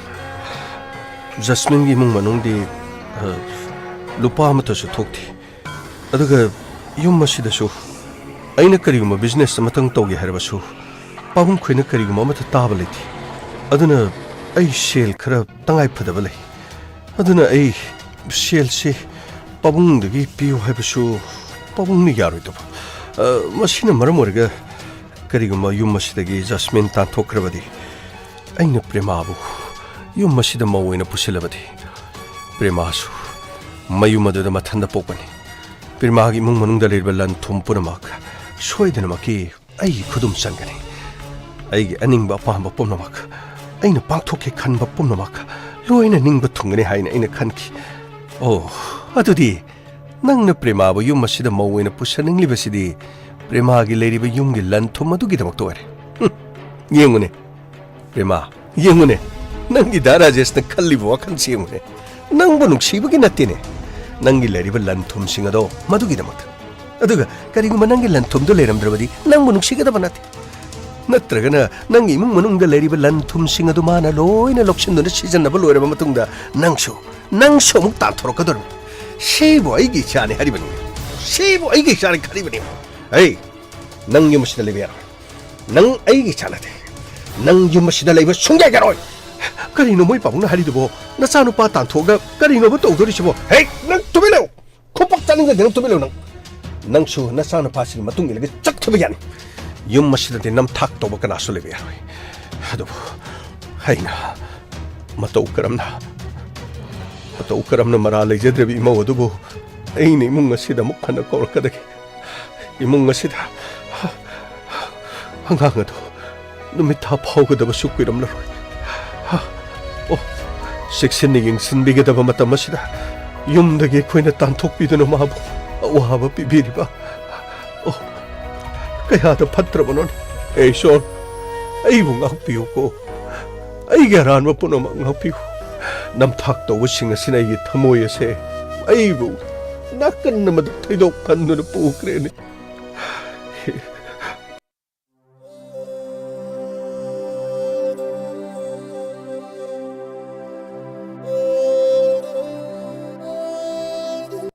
ꯃꯔꯥ ꯂꯩꯖꯗ꯭ꯔꯕ ꯏꯃꯧ ꯑꯗꯨꯕꯨ ꯌꯨꯝ ꯑꯁꯤꯗꯒꯤ ꯅꯝꯗꯨꯅ ꯇꯥꯟꯊꯣꯛꯂꯒ ꯃꯄꯥꯗꯨꯅ ꯑꯩꯕꯨ ꯀꯔꯤ ꯈꯜꯂꯝꯒꯅꯤ ꯑꯩꯅ ꯃꯇꯧ ꯀꯔꯝꯅ ꯏꯃꯧ ꯑꯗꯨꯕꯨ ꯑꯩꯅ ꯌꯨꯝ ꯑꯁꯤꯗ ꯄꯨꯁꯜꯂꯛꯀꯅꯤ ꯅꯈꯣꯏ ꯄꯨꯝꯅꯃꯛ ꯑꯩꯅ ꯍꯥꯏꯔꯤꯕꯁꯤꯅꯤ ꯃꯃꯥ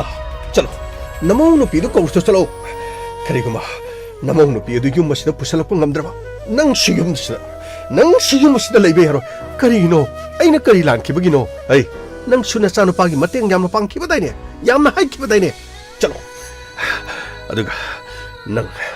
ꯅꯪꯗꯤ ꯌꯨꯝ ꯑꯁꯤꯗ ꯆꯪꯉꯛꯄ ꯌꯥꯔꯣꯏ ꯄꯥꯕꯨꯡ ꯑꯩꯅ ꯂꯥꯟꯈꯤꯕ ꯄꯨꯝꯅꯃꯛ ꯉꯥꯛꯄꯤꯌꯨ ꯄꯥꯕꯨꯡ ꯀꯔꯤꯒꯤ ꯄꯥꯕꯨꯡ ꯀꯔꯤꯒꯤ ꯄꯥꯕꯨꯡꯅꯣ ꯆꯠꯂꯣ ꯅꯁꯛꯇꯣ ꯌꯦꯡꯗꯦ ꯌꯨꯝ ꯑꯁꯤꯗꯒꯤ ꯆꯠꯂꯣ ꯅꯈꯣꯏ ꯄꯨꯝꯅꯃꯛ ꯌꯨꯝ ꯑꯁꯤꯗ ꯂꯩꯕ ꯌꯥꯔꯣꯏ ꯅꯈꯣꯏꯒꯨꯝꯕ ꯐꯠꯇ꯭ꯔꯕ ꯃꯤꯑꯣꯏꯁꯤꯡꯒꯤ ꯂꯩꯐꯝ ꯅꯠꯇꯦ ꯏꯄꯥ ꯏꯄꯨꯅ ꯊꯝꯂꯝꯕ ꯑꯁꯦꯡꯕ ꯌꯨꯝꯐꯝꯅꯤ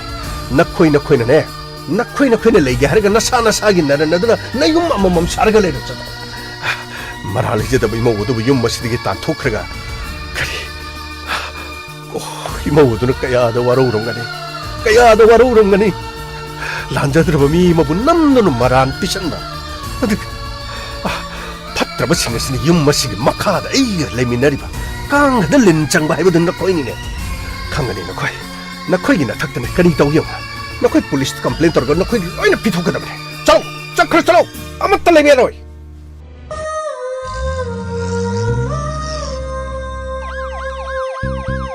Lakle Inspector Tayay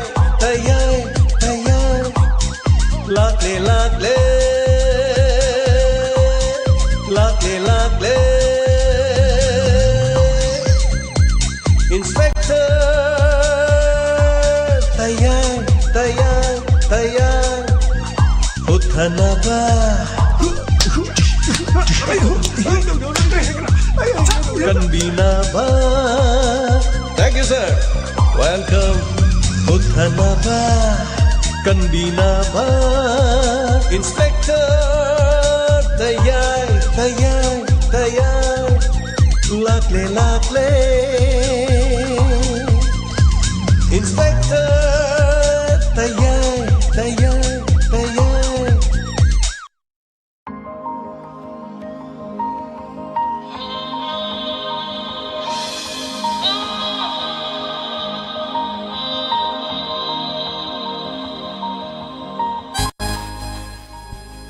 하나나 다가서링 아세기 인스펙터 대해 리싱 아마가 따라마토이 슈버 땅극다 낭디 마마니 땅극 아세기 어음 슈버 땅극 다비리 loinana makha tarakpa tangkakta kari lakadage haiba hayeng khangminasi loinana hanana thagachari ngasigi thorum asida saru yabiribasing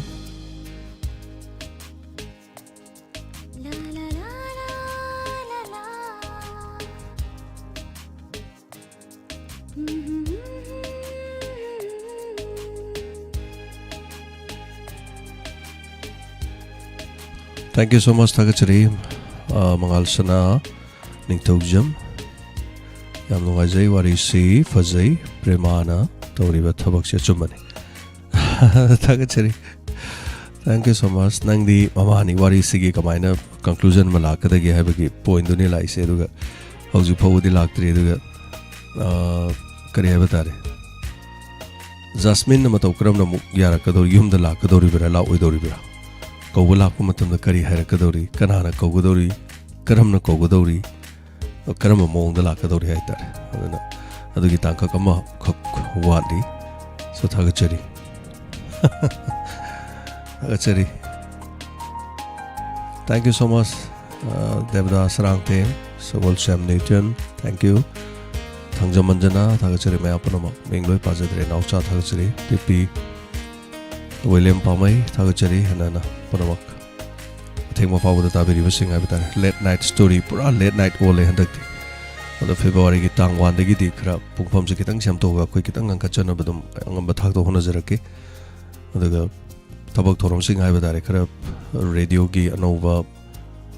hongnana bagi senthok chenjin khara de dum leiri masi sip tadre bodi khara di ngai dong mande duna tabak se senthok chenjin do bai tare tabak se khara aduga tabak thorom mayam pangthokpagi khoida nungai jadaba nangdaba haiba tare matam sik sungkon konadaba ada kitang awawa sit moire adana ngapigani inspector te nungsibi basing tabi basing lalita namaira phom thagachari ngasigi episode yanu phajai mapa ma oibagi magun chapchana chenba Rajesh ki mapa thaganingai ni na takpiri Thank you so much thagachari nungsiba se dum wahi degi haitare wakhal degi aduga imungda tonalaga pokpa macha mana ngasagi mapa da sel haiba ngamdaba adigi mapa gi makha de hingba haitare sengna paisa je kramai thokodagi khalaganda asududi prema je loksal di prema imung manung paisa mayam pae da paisa da loksal malawrga di paisa mayam thoni ga khanbadu thagachari hanana mayam sectional eminasi nuaiba phabai gai phaba pauta minasi sanale paki wariba phibam se mayam ne hena khangbire khunga pasingi ngarang mateng pangmure makhata mateng pangba leptana sathajaki gani aduga thagachari hanana mayam section na mayam leminasi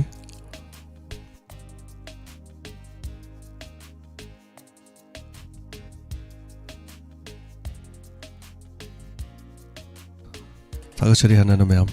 ngasigi dongtani matang solution na bagi yab logjagi aduga thagachari devan maiti wari nungai tapirakpa Ranjit Sanasam thagachari